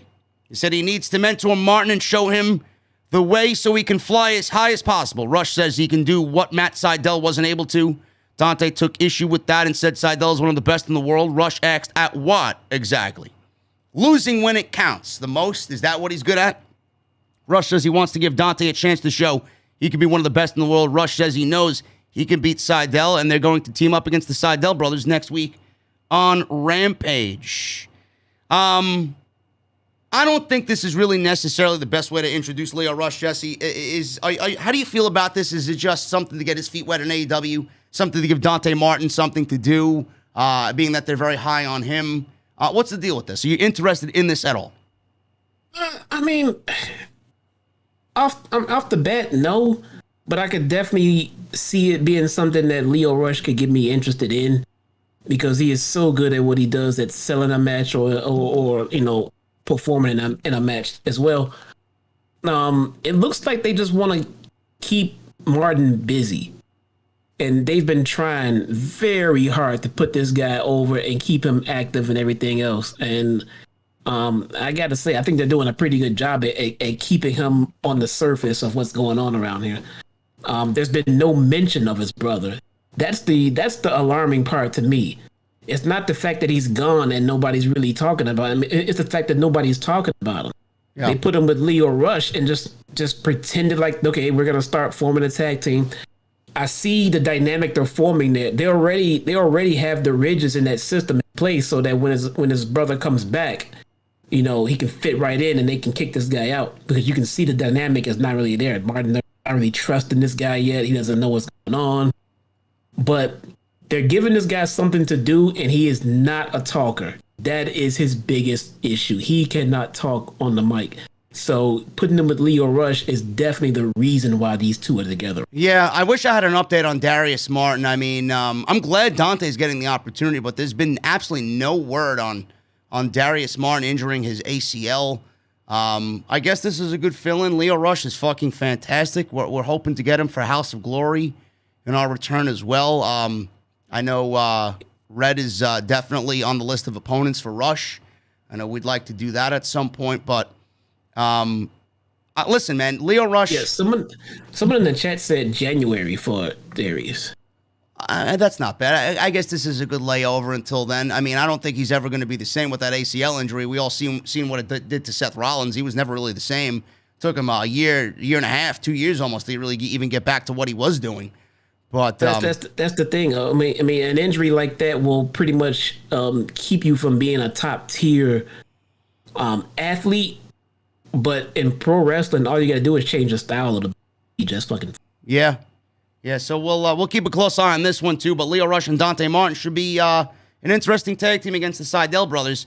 Lance Archer versus Eddie Kingston. This was supposed to go a little bit longer. We don't know what had happened. I'm hoping to get news on this in the next coming days. Kingston wins in 7 minutes in the first round of this World Title Eliminator tournament. The moonsault is what people are talking about. They go to commercial break, and Archer was being, typical Lance Archer, dominating Eddie Kingston. Archer went for a top rope moonsault. And then this is where all of this came crashing down. Eddie Kingston was way too close. There was a miscue here. Way too close to the turnbuckle. Lance Archer overshot him by a fucking mile. Kingston moved out of the way. Archer landed right on his head. And this scared the living shit out of everybody. It gave us Brock Lesnar, Kurt Angle flashbacks to WrestleMania when Lesnar jumped off the top rope with his shooting star press and almost killed himself. So this looked terrible. They cut to Tony Nese immediately at ringside, and he had a concerned look on his face. And the medical team was out there. Doc Sampson was out there. Archer rolled to the outside. He then rolled back into the ring. And it sounded like, or it felt like they called an audible for this match. Eddie Kingston was clearly ticked off here. He wins the match. And I don't even know why they let it continue, to be honest. I guess they just wanted to go to the ending. I'm not sure if this was really the ending. I think Archer was probably the better opponent for Bryan Danielson. But Eddie Kingston's going to be a great match against Bryan Danielson as well. So I don't want to take anything away from Eddie Kingston. But I think the most important thing at the end of the day is we're getting a great match, no matter how we look at it, who wins this thing. And Lance Archer's hopefully going to be okay, which I think he is, because he started tweeting after he got back to the locker room telling everybody that he's alive. So this is great, and I'm just glad he's all right. Good, yeah. Yeah. So that's that, and we're getting Eddie Kingston and Bryan Danielson on Rampage, I believe, on Friday. So that should be a great match. Dan Lambert. Yeah. Some of Jesse's best parts of Dynamite have been Dan Lambert, Ethan Page, and Scorpio Sky, American Top Team. The announcers sell this guy, and I guess, they're really... I don't know how the announcers feel when they see these guys come out. I don't know if they're annoyed by him and the way he speaks. But they said this wasn't scheduled. We weren't supposed to get American Top Team on this show tonight. So Ethan said Sky beat Jake Hager at Grand Slam. So enough about the bragging about being undefeated in MMA. He took some shots at Chris Jericho, saying the only reason he has any time on the mic is Jericho isn't there hogging it. He said he's proving he can own the room with the microphone. He called Sammy Guevara a PR nightmare, which I'm guessing has to do with the Sasha Banks situation and him going to sensitivity training, because that wasn't a good look on Tony Khan and AEW, so they brought that up. Guevara walked out onto the stage and said, enough, my God, enough. Told Ethan Page to shut the hell up. He said sometimes life sucks, but instead of bitching and moaning, he worked his ass off and became TNT champion.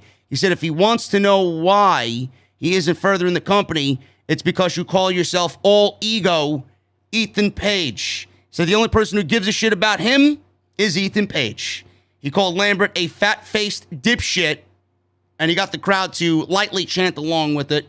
Lambert was trying to downplay the crowd and trying to stop them from chanting it. Don't even think about it.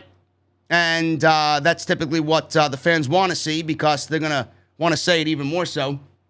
Lambert said, I'm actually kind of proud of you, little fella. He says he's actually out there up front and center killing it on the microphone. He said maybe this will put an end to all the backstage rumors I keep hearing about you sucking on the stick. I don't know if that was a sexual innuendo there, but I laughed at it. So good. I laughed at it. He made fun of the amount of gel he uses to prop up his ridiculous hairdo. He told him to put his TNT title on the line against Ethan Page, which I think that's going to be a great matchup for Sammy. I think Ethan Page is excellent. And he told him to put the TNT title on the line against Page. He said when he loses, he has to agree to leave the inner circle jerk forever. Guevara thought about it. You've got yourself a deal, asshole, but under one condition. He said if he wins, when he gets to decide which three members of American Top Team face them at Full Gear, he turned to leave. And then Sky told him to wait because he has an ass-kicking for him. So Sammy said yes to this. And let me see if I got this correct, because I might have made a typo here. You got yourself a deal, asshole, on the one condition. He said if he wins, then he gets to decide which three members of American Top Team face them at Full Gear. So I guess Sammy Guevara, if he wins this match, we're going to get a mix and match of MMA and pro wrestlers in this match. Well, what do you think about that, Jesse? Do you like these conditions? Because it does make it kind of predictable that Sammy has to win this match. We know he's not going to lose this match and leave the inner circle. So what do you think of these stipulations? I don't know. It did come off as a little lame. Like when Sammy accepted it, like, oh yeah, so if we win, you gotta leave the inner circle. And Sammy's like, okay, yeah, done. I'm like, wait a minute. What am I getting out of this? I mean, before we know what I'm saying, it's like, if I lose, I gotta leave. Okay, but what if I win? There is nothing in it. I mean, he threw it in at the end of it. Okay, sure, but if I win this and this, but okay, so he gets to pick the opponent. Is that worth risking? Having to leave the inner circle and getting to pick who you want out of a group of guys you have to face? Yeah, that is kind of silly. Yeah. Yeah, it makes no sense, man. But, I mean, they tried something different there, I guess, to make it a little interesting. I mean, Ethan Page versus Sammy is going to be a great match regardless. I'm very excited about seeing that. I'm wondering what Ethan Page is coming along in AEW. I think this American Top Team is doing very well for him. But, I would love to know what he's thinking about. He was in a tag team, The North, with Josh Alexander, and Josh Alexander's on a run of a lifetime right now in Impact, wrestling Christian Cage for that World Championship. How the two were at the same point at one point, and now one has moved past the other, man. It's, I wish it was a little bit different for Ethan Page. I think he's mega talented, but, it sucks that it's taken him this long to finally find his footing with Sky and then have Dan Lambert there. So I hope this really works out for them. I think they're a really great stable. I think Dan Lambert's a great piece on the microphone. I just don't think it fully resonates with a lot of people in the pro wrestling realm because of their ties to MMA. I think the audiences there kind of clash. Do you feel that way, Jesse, about these guys still? Yeah, I've thoroughly enjoyed everything about not only Dan Lambert, that's a given, but Page and Scorpio Sky as well. I mean, I've said many a times how Scorpio Sky wasn't working out for me. He wasn't doing it for me. I don't know what it is. I'll tell you what it is. I don't know, but they fixed it with Dan Lambert because I'm interested in both Page and Sky. But like you said, not so much of the rest of the new MMA guys just yet. I'm not feeling them just yet. Not saying that I won't, but it's not connecting just yet. I'm not saying it won't, but it hasn't gotten there. Dan Lambert is there. Paige and Sky are there. They got to work on the rest of the MMA guys for me. I'm not. Yeah, I mean, I'm looking forward to seeing Masvidal. Everybody says he's got a ton of potential. Junior Dos Santos did not look terrible in the ring on Dynamite. So we'll see what happens. I mean, it's going to happen at Full Gear, and I hope that they bring it. Apparently, they're putting a lot of resources into these guys. I'm not completely sold on it yet, but I cannot deny that Dan Lambert's been fucking great on television. So, more of him is always a good thing. Man, it's so. I remember his first night out there doing a pro wrestling promo. He was great then, and I'm telling you, man, I'm paying more attention to this guy. Every week he comes out, he gets even better. Yeah, he actually gets better. I don't know how he gets better, but he's getting more comfortable in the mic. He's getting his team over. I mean, at least Paige and Sky. I mean, like I said, since this promo, I saw them cut on Dark one day. I've been fully vested in seeing where Lambert can take America's top team right now.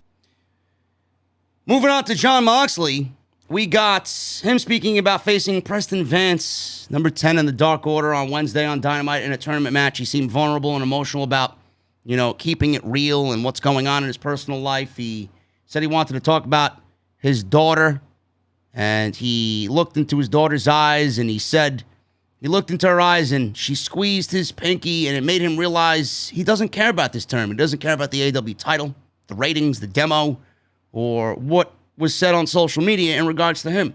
He said what he cares about is getting home with his teeth in his head and his head on his shoulders, and to do that, other people have to get hurt. He said it'd be easier if he were a mail carrier or a gym teacher.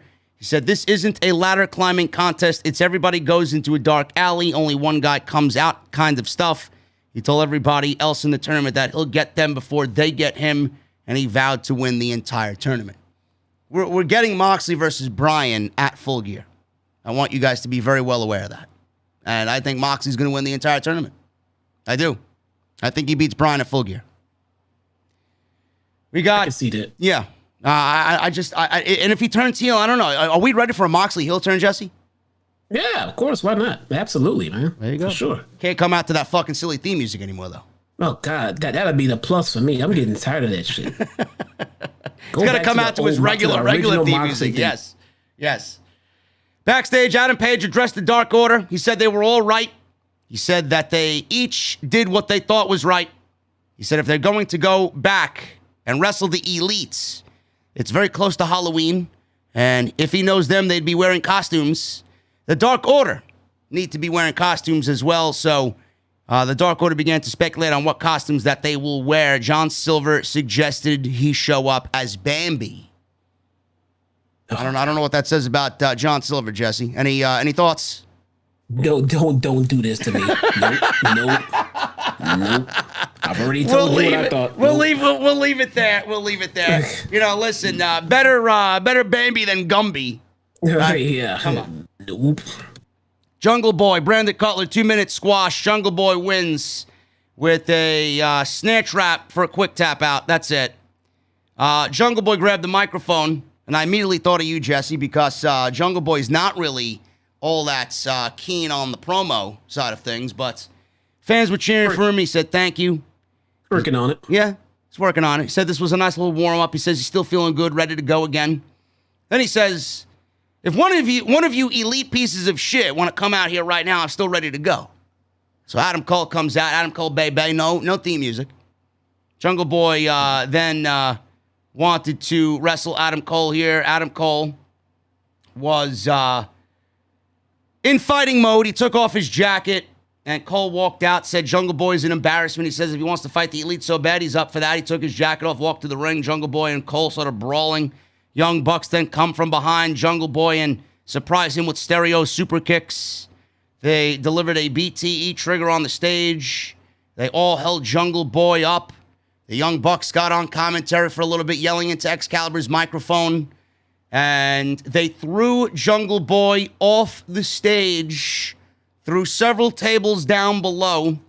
And they killed him. And Matt Jackson got on Excalibur's microphone and said, Tim in the truck, let's see a replay of that, please. So they took out Jungle Boy. Are we getting another Jungle Boy and Adam Cole match at Full Gear, Jesse? What it looks like. Certainly looks like it to me. That's what it looks like. I'm okay with that. You know, we get another match. It comes weeks apart. It doesn't come, the very next show. Yep. Let's see what we know, how far along those two have come chemistry-wise, and maybe they can put on a better match. I'm quite all right with that. So Cole yelled, "This is our world," talking trash down to Jungle Boy as he's laying in the remnants of those tables. And Tony Schiavone says, "I hate Adam Cole.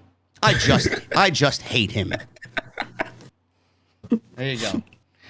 So we got a promo airing with Miro tonight. Miro, he's been missing since he lost that TNT title. He was enraged and vowed to become God's favorite champion again. "My road home starts now." He said there will be blood on his hands, and that is all on you. Listen, I'm all right with more Miro. Give me more Miro, please. And I love his promos. They're shot so they're so well done.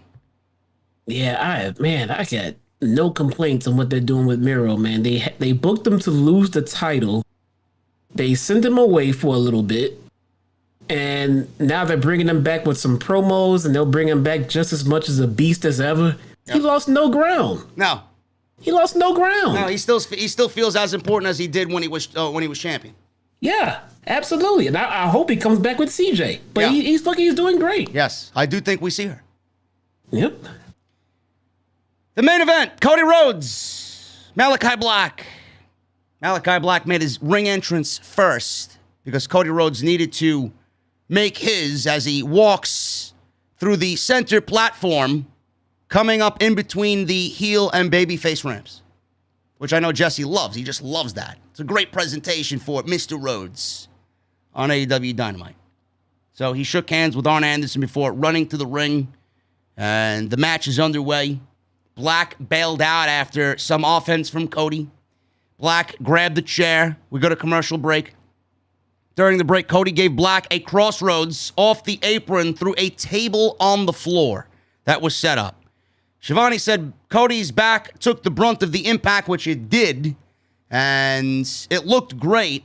Black came up bloodied, and then Cody went right into the ring post because Malakai Black, after this spot, threw Cody into the ring post. And guess what, folks? Cody Rhodes ended up busted open. So now we got both guys bleeding from the forehead. Typical Cody Rhodes match.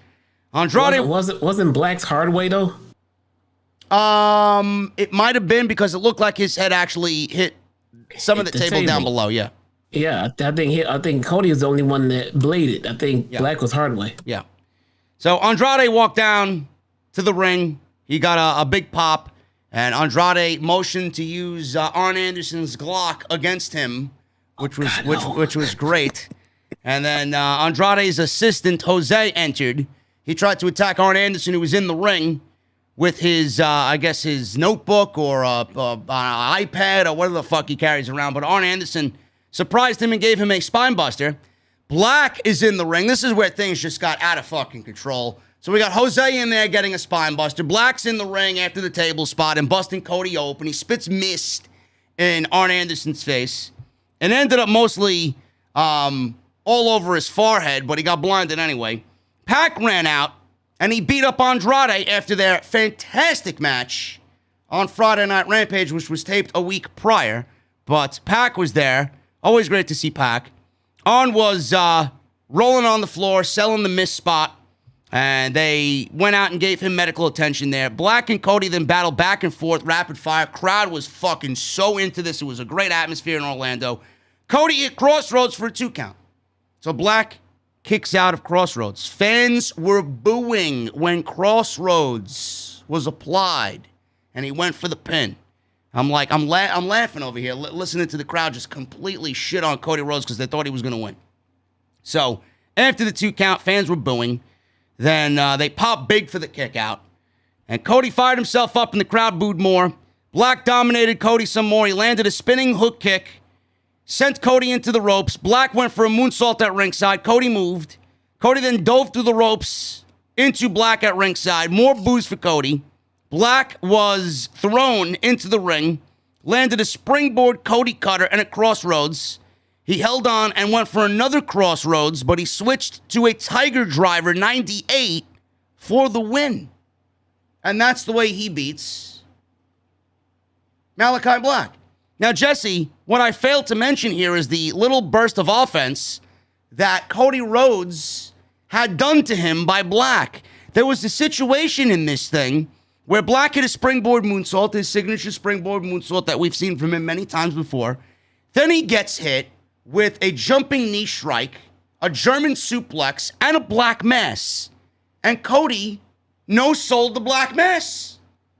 He no-sold Black's finishing move, only to win the match with a Tiger Driver 98.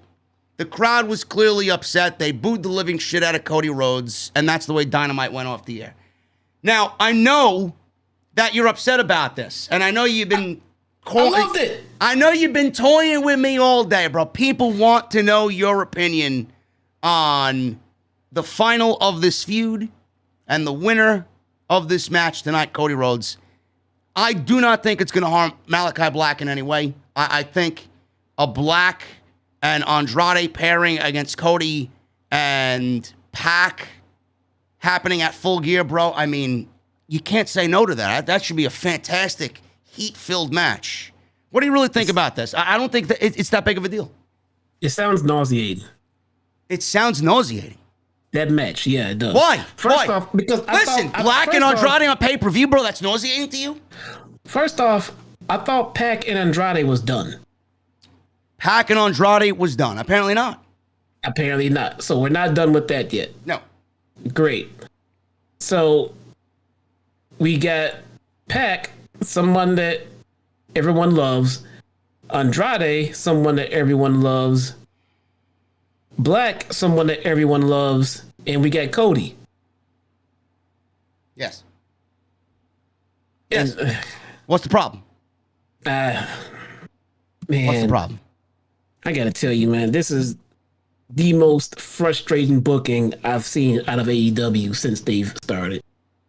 But why? But why though? Listen, I get why we all think Malakai shouldn't lose and why Cody is overbearing at times, but Cody's gonna be a semi-regular on TV. I mean, he can't lose every fucking match. Lose every match. He wins every fucking match.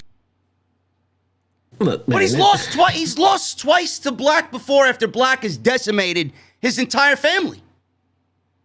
He's lost twice before. First, he decimated his family because they booked it that way. All right, so that's not my fault. But there's no reason why Black should be out there losing to someone who can't even garner the right babyface heat that he should be getting. Why?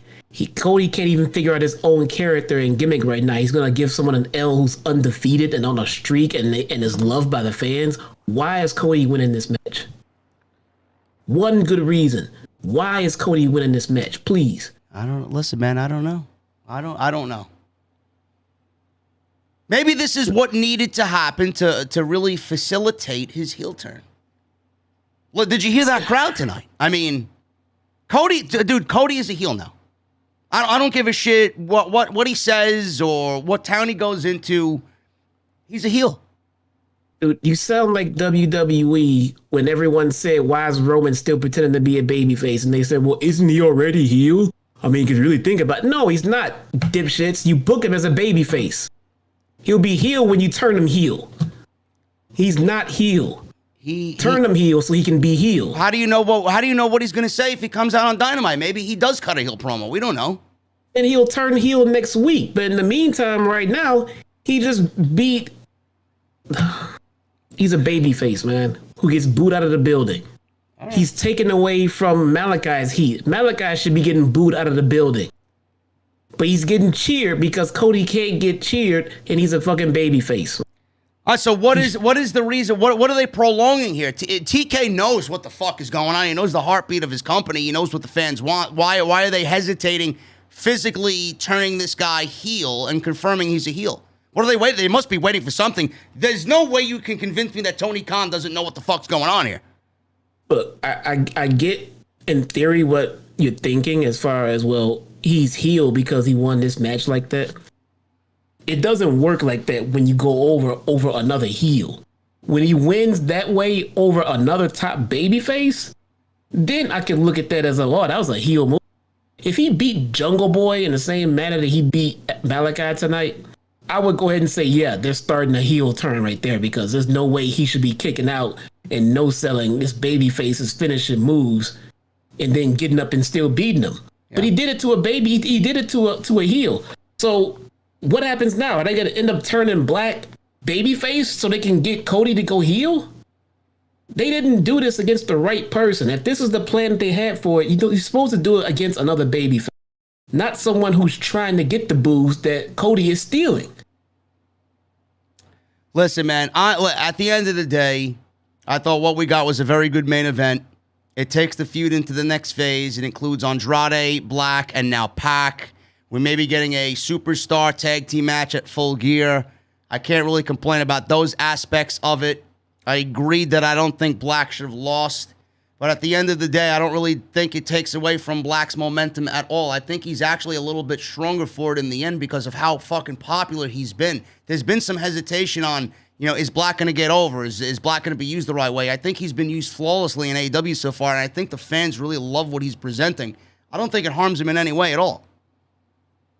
That's just the way I see it. I'd be the first to tell you. Miro was a white hot heel on a win streak with a title, and they killed his win streak. For what reason? Who'd they give it to? Sammy Guevara. Oh yeah, a fucking up and coming, budding, white hot babyface. Made sense, right? Well, what are they doing here with fucking Cody and Black? Why did Black lose his fucking first match to somebody who can't even get over as a babyface? I don't know. Why? Tony Khan, listen, you and I have said it. Trust the process. Tony Khan knows what he's doing. I think we're in a position right now where we really can't go against what Tony Khan is doing. If he makes a mistake and it's fucked up and it's wrong and it's bad, we'll call him out on it. But I don't think he's really been put in a position to let us down. Hardly. Hey, I initially said that it was great. I loved it. You wanted to really know what I thought about it. Hey, listen, I'm glad you did. I'm glad you did. That's why I got you here. I think it was stupid. I think it was fucking stupid. And you're not alone in that. Just know that you're not alone in that. It's not about, look, nobody can go on and be, undefeated forever at any company. You have to lose.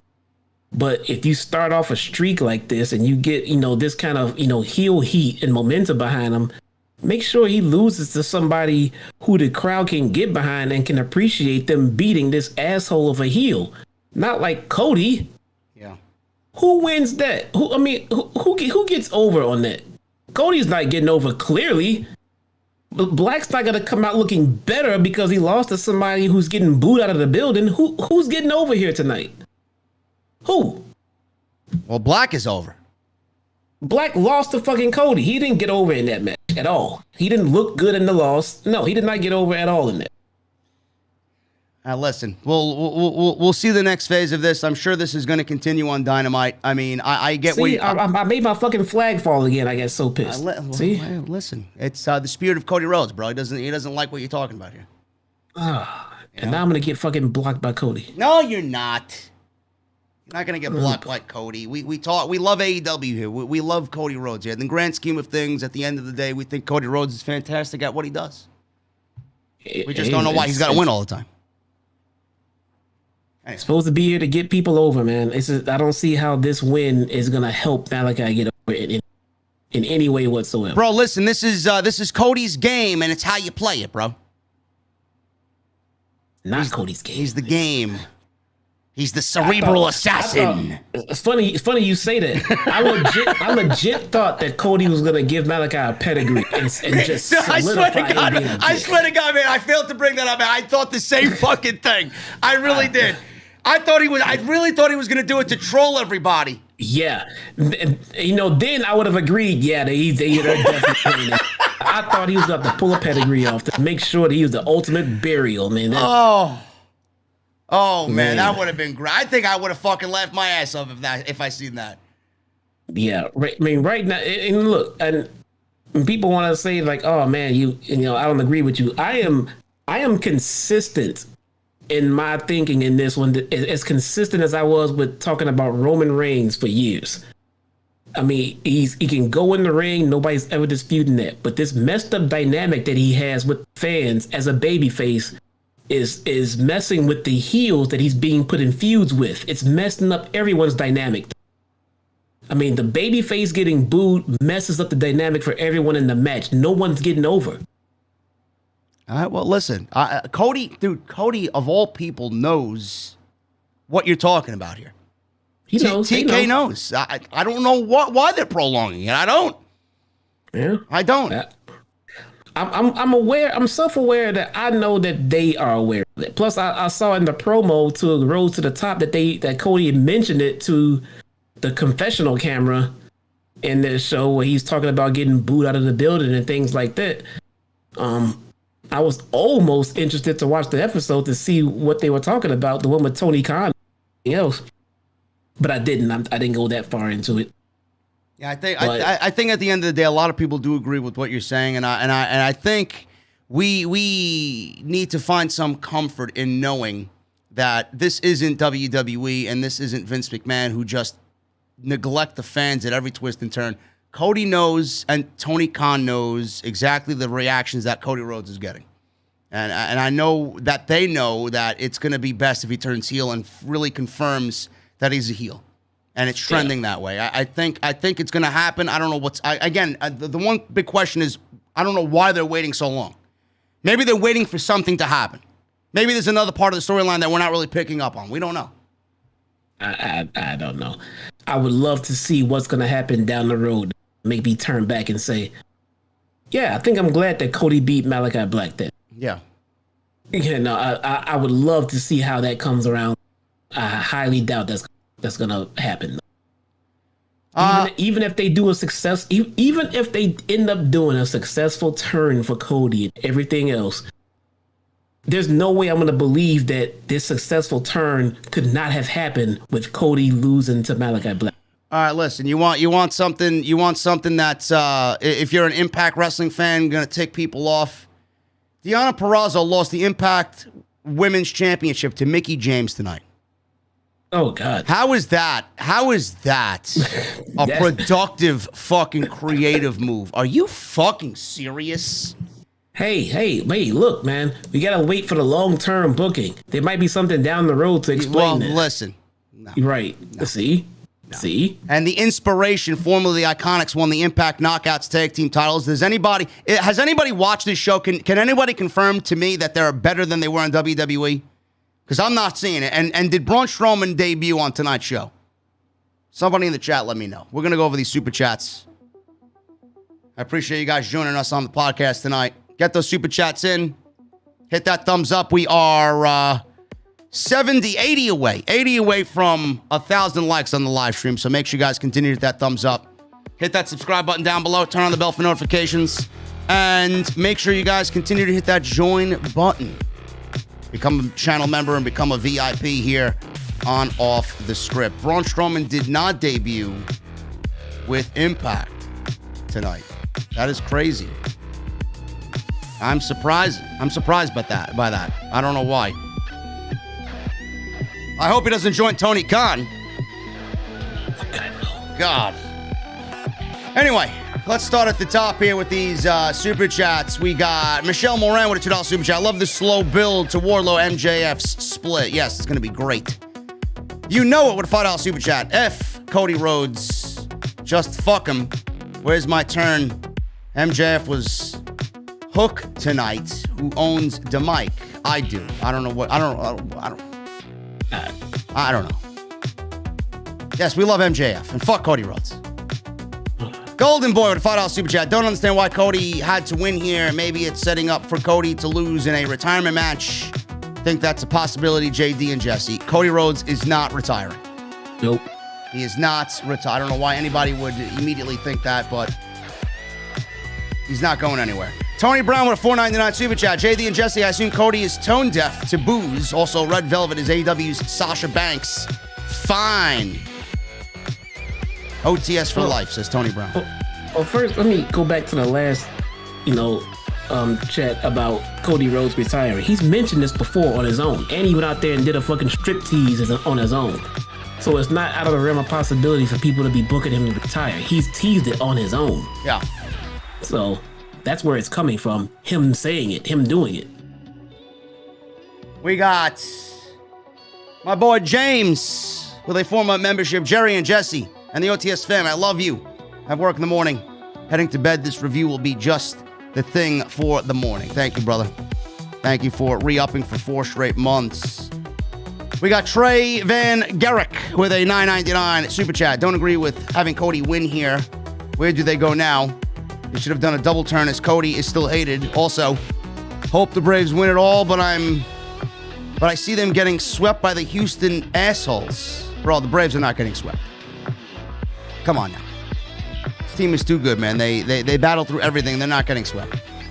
But thank you for the $9.99, brother. Where do they go here? We're getting a tag team match with all 4 guys that you saw tonight. Saints 2025 with a $1.99 super chat. Why can't I become a channel member anymore? Saints, I have no fucking idea, bro. You got to hit the join button underneath the video player, man. It's not that difficult. Issa in the chat. The NYC Demon Diva. Issa texted me congratulations about the Braves. She is now an honorary Braves fan for the World Series. Issa, I got to text you. We got to do something next week. James with a $4.99 super chat. Did the crowd throw Cody's belt back? I don't know, bro. Is this Wrigley Field now all of a sudden? When someone hits a home run? So Cody tweeted, "Great night, great city, unreal opponent who cleaned my clock twice, blah, blah, blah, thank you." Here are some of the replies. "Of course you had to win in the end. If only you were half the wrestler you think you are, then it would be okay. Thanks for staining a pretty good show. Very WWE style to end a program, sending home the crowd that booed you, insulted by seeing you go over again as always." Next comment, "You just can't help yourself, can you?" I mean, this goes on in a WWE booking crap. This goes on and on and on down this page. And at the top of this page, I just realized just now, Cody blacked out his header. Is that always like that? I don't know. Maybe it has not been. I have no fucking idea. It's completely blacked out. What does that mean? I don't know. But it's normally when a change is coming, type deal. Like a Bray Wyatt, type character change type deal happen. Normally. But I don't know if this is new or if it's been like this. I don't know, man. I have no idea. This guy's keeping everything in secret, bro. Yep. Maybe Wyndham, if Wyndham does come in, you think he gets involved with this situation? He could, and it would be interesting. But at the same time, 2 things are going to happen. A, I'm still going to wonder why he had to beat Malakai tonight. But B, and more importantly, I'm going to be worried he's going to be out to beat Wyndham next. Yeah, well, I don't know. Listen. For all we know, he could end up in Impact. Yeah, right. He might, dude, to be honest. I mean, I heard about them not working together anymore, but since the rumors were out there, I don't know if I wouldn't. I mean, if they had a working relationship, I don't know if I wouldn't have Rotunda debut on Impact, satisfy those rumors, but still have him pop up on AEW and be signed to AEW right away. Yeah. To further the shock value of him popping. And maybe the reason why the rumors of the partnership is splitting is because Impact feels like they don't even need AEW anymore. Maybe they got Braun and maybe they got Wyndham. Yeah. Impact is taking off, man. They don't need AEW. Yeah.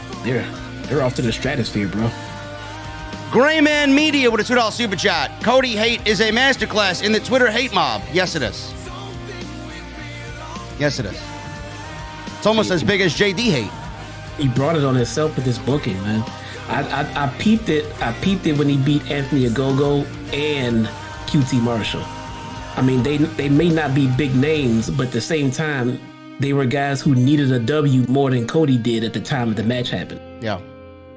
So Jedi Punk 85 with a $5 super chat, and then he becomes a member for 2 straight months. Thank you, brother. Tournament final prediction: Jon Moxley versus Bryan Danielson. Take my money. That will happen for sure. The Queen may be all elite sooner than later. Fuck WWE. Her contract status is very secretive, bro. Nobody knows what's going on there, but given the opportunity, I do think she entertains an offer from TK. All day. J. Ray with a $5 super chat. Ashley Elizabeth Flair will soon be all elite, most definitely. Great help to AEW's women's division. Her versus Britt. Take my money. TK can book it. And also, J. Ray with another $5 super chat. Booker T is a WWE shill, hand over fist. Those WWE pay-per-view pre-show checks must be really nice. LOL. Bro, Booker T is an idiot.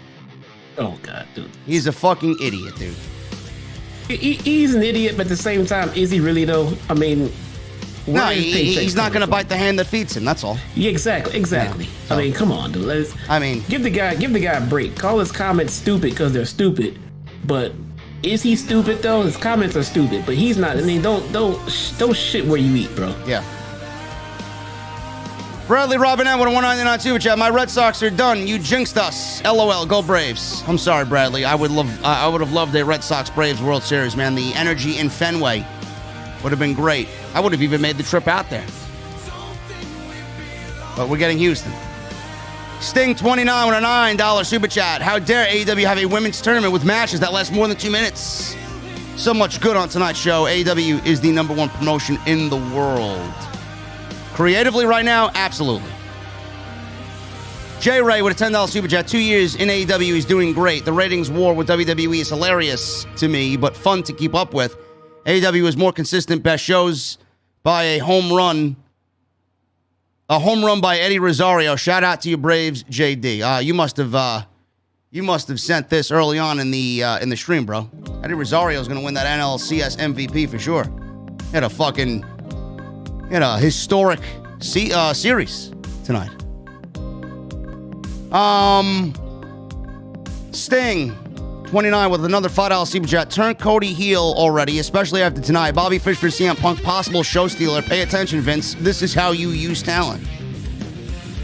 Yeah, Vince doesn't know how to use any talent.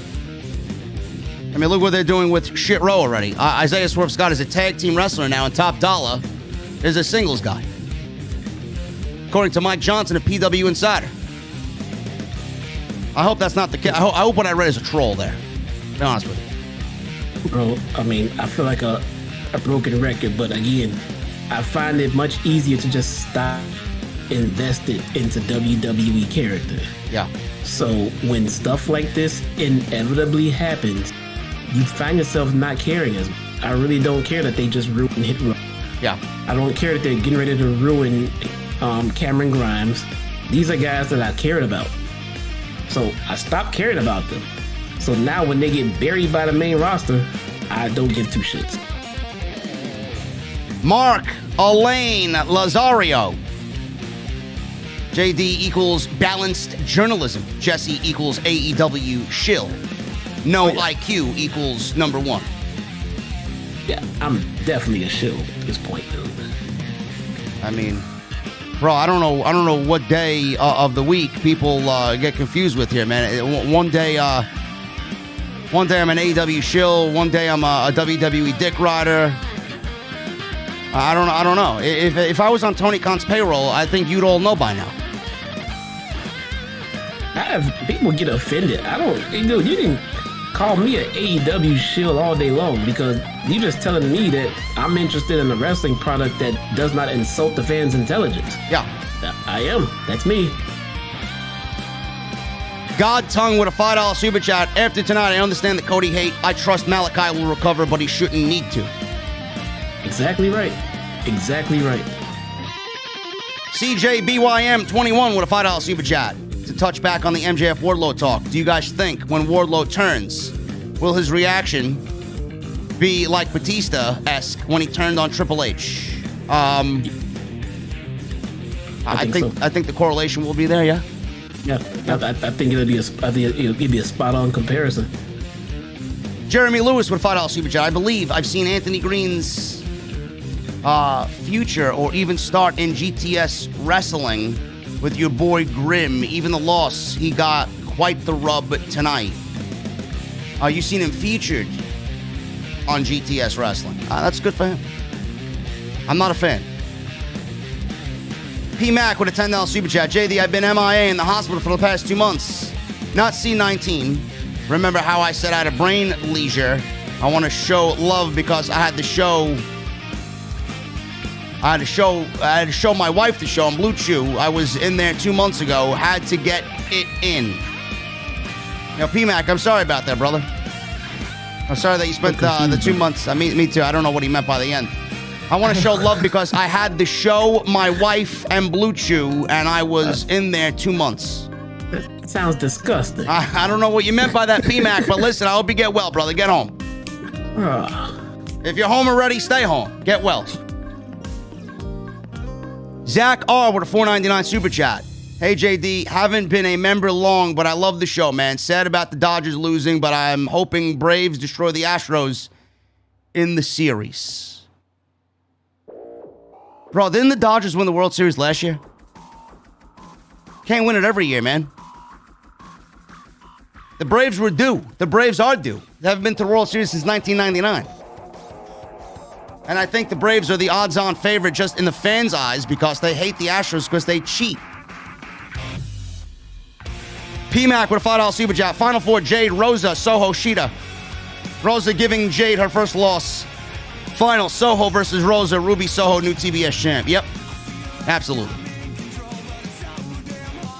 JT Golden with a $1.99 super chat. Hopefully Braves don't pull an Atlanta Falcons. We'll see, man. I'm not jinxing anything. Astros are going to be tough. Slimed you out with a $1.99 super chat. Houston, we have a problem. Hashtag DMD needs no glove with me. Oh, my goodness. Oh, jeez, man. Oh, my goodness. Listen, man, don't speak that way with Bay Bay around, okay? That's all I'll say. Mick Swagger. Shivani, man. Yeah. Mick Swagger becomes a member for 3 months. He says, Cody is so mid.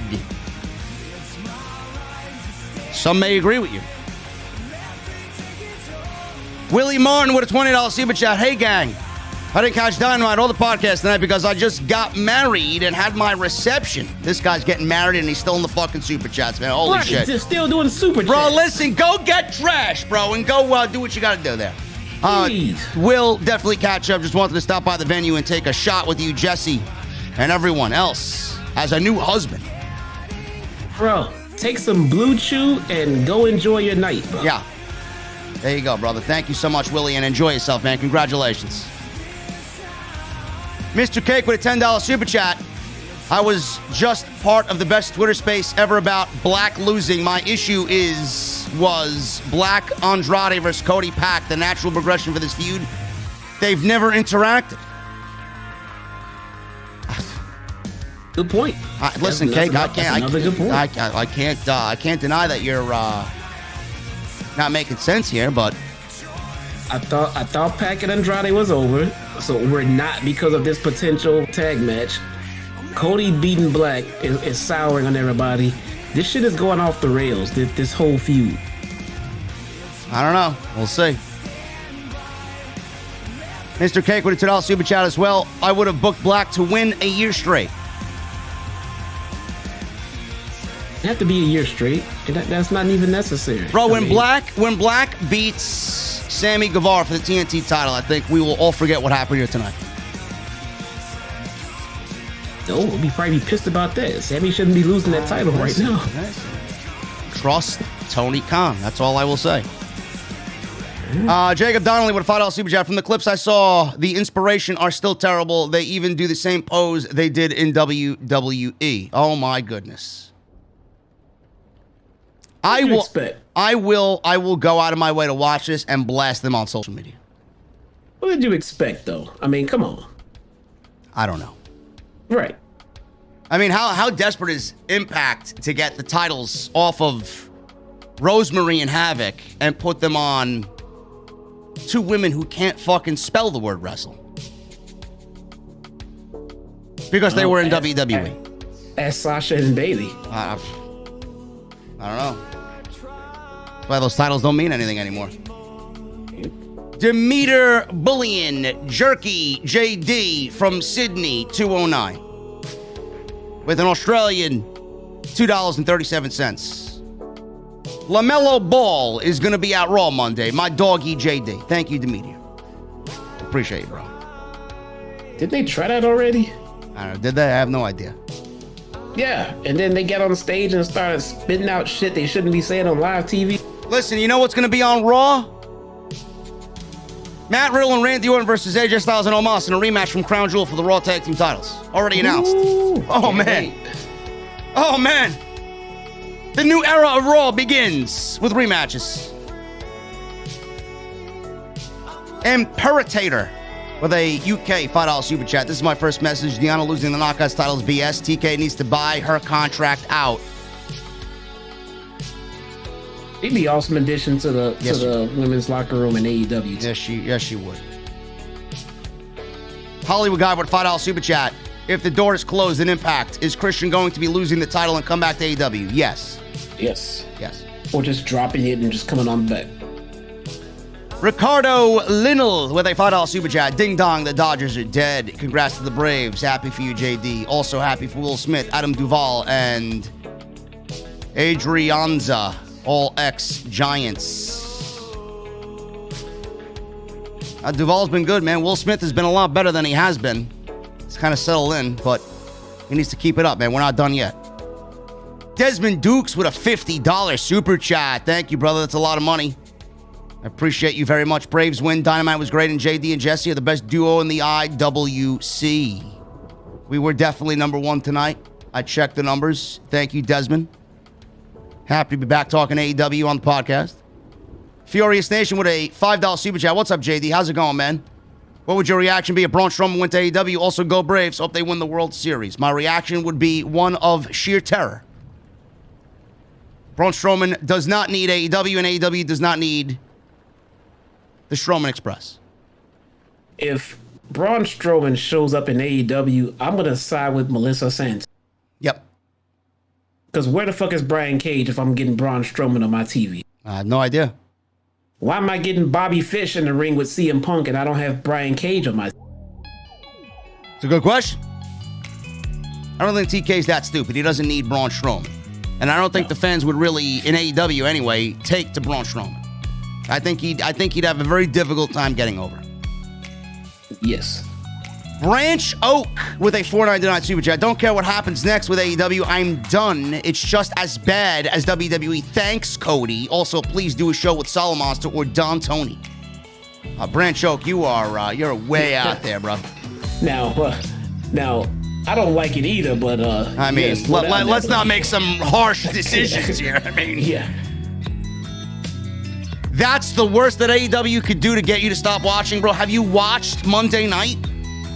Oh, God. Jesus fucking Christ. And Solomonster is solo monster for a reason.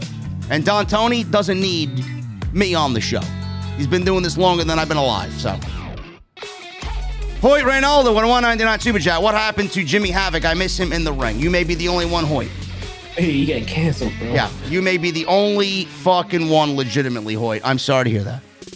He's now delivering packages in the UK. He's a UPS driver over there, whatever the fuck they're called over there. You can put Havoc right next to Marty Scurll, man. You're not coming. Issa says Brian Cage is drinking at the Jericho Cruise. LOL. Yeah, he is. With his hot wife. I'm sure.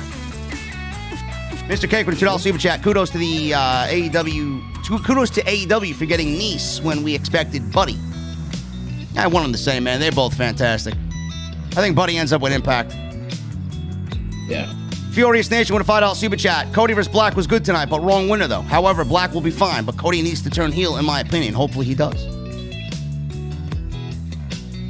Facts. Golden Boy with a $5 super chat. With Dark Order mentioning Halloween outfits, is there a possibility Wyndham shows up in one of the surprises? Is his contract up soon? That's a good point, man. We may get Wyndham showing up on a Halloween special. In a costume. I like that. Yeah. We could see it. Maybe. It fits the gimmick for sure. Imagine he shows up as the Fiend. Yeah, that dude, that's really good. Yeah. I mean, that's seriously because he's already been rumored to join the Dark Order. I mean, he got Halloween coming up. Yep. In a mask, Dark Order. Yeah, that's really good. Not to mention, there's talks of Wyatt or Rotunda working on a new mask, a new outfit. Yep. That's a really good idea. And Anthony Olivares with a $5 super chat. Hey, yo, JD, what's up? What's up, JD and Jesse? Just wanted to say what's up to you guys. Have a good night, brothers. Thank you so much, Anthony. Thank you. Why are the likes going down? What likes? The likes on the video, on the channel. That we're going, we're decreasing in likes here. Because you like Cody. That's why. I don't fucking blame. The fuck you guys doing? Hit the thumbs up. Yeah, he did just go down. Look at that. See? Yeah, I don't know what's going on. Look at that. What'd you see? Oh, listen, man. Yeah. Whatever. 1,000 likes. Come on, guys. What the hell? We need 1,000 likes. There's 1,400 people in the chat. Where the fuck are the likes? Unbelievable. There There's we some go. fucking geeks in here, man. Get the chat, get the likes up to 1,000. Come on. The fuck you waiting for? Come on. There we go. All right, listen. I'm getting out of here. Jesse's getting out of here. I got to go watch MLB Network and see how this game concluded tonight. I want to see everybody celebrating. Braves are in the World Series. I heard you get your Mythic class. I got my Vex Mythic class, bro, with the Catalyst. Good. They fucking nerfed it. Yeah, in PvP, not PvE, though. Yeah, that's true. So, that's all right. Anyway, guys, I appreciate you all stopping by. We will be back on Wednesday with more Dynamite as they are back on Wednesday nights next week. Full week of content. We got Monday Night Raw. We got Halloween Havoc on Tuesday. We got Dynamite on Wednesday. We got SmackDown on Friday. Should be a big week. Continue to hit that thumbs up, guys. Thank you for the super chats tonight. Hit that subscribe button down below. Turn on the bell for notifications. Make sure you guys go check out the sponsor for today's show, Audible, audibletrial.com/scripts. 30 days free of Audible service and one free audio book of your choice. Go and check that out. Also, make sure you check out the extra from today talking about all the latest up-to-date details on Charlotte Flair and Becky Lynch and their backstage altercation following that terrible closing segment on SmackDown Friday nights. And if there's any more news on it, I will have an extra tomorrow as well for you guys. Again, thank you to everybody that's hung out with us this evening. And Jesse and I are about to get into the Mustang, man. I need two things from you. Number one, I need those guitar emojis in the chat. And if you got them, I need those Mustang emojis as well. Number two, when that guitar solo comes on. Christian lost belt. Of course he did. And you hear the sweet sounds of Pilot. I need that music on max. I'll see you guys back possibly tomorrow with some extra and definitely back live in the venue on Monday for the Raw post show. I'll see you guys later.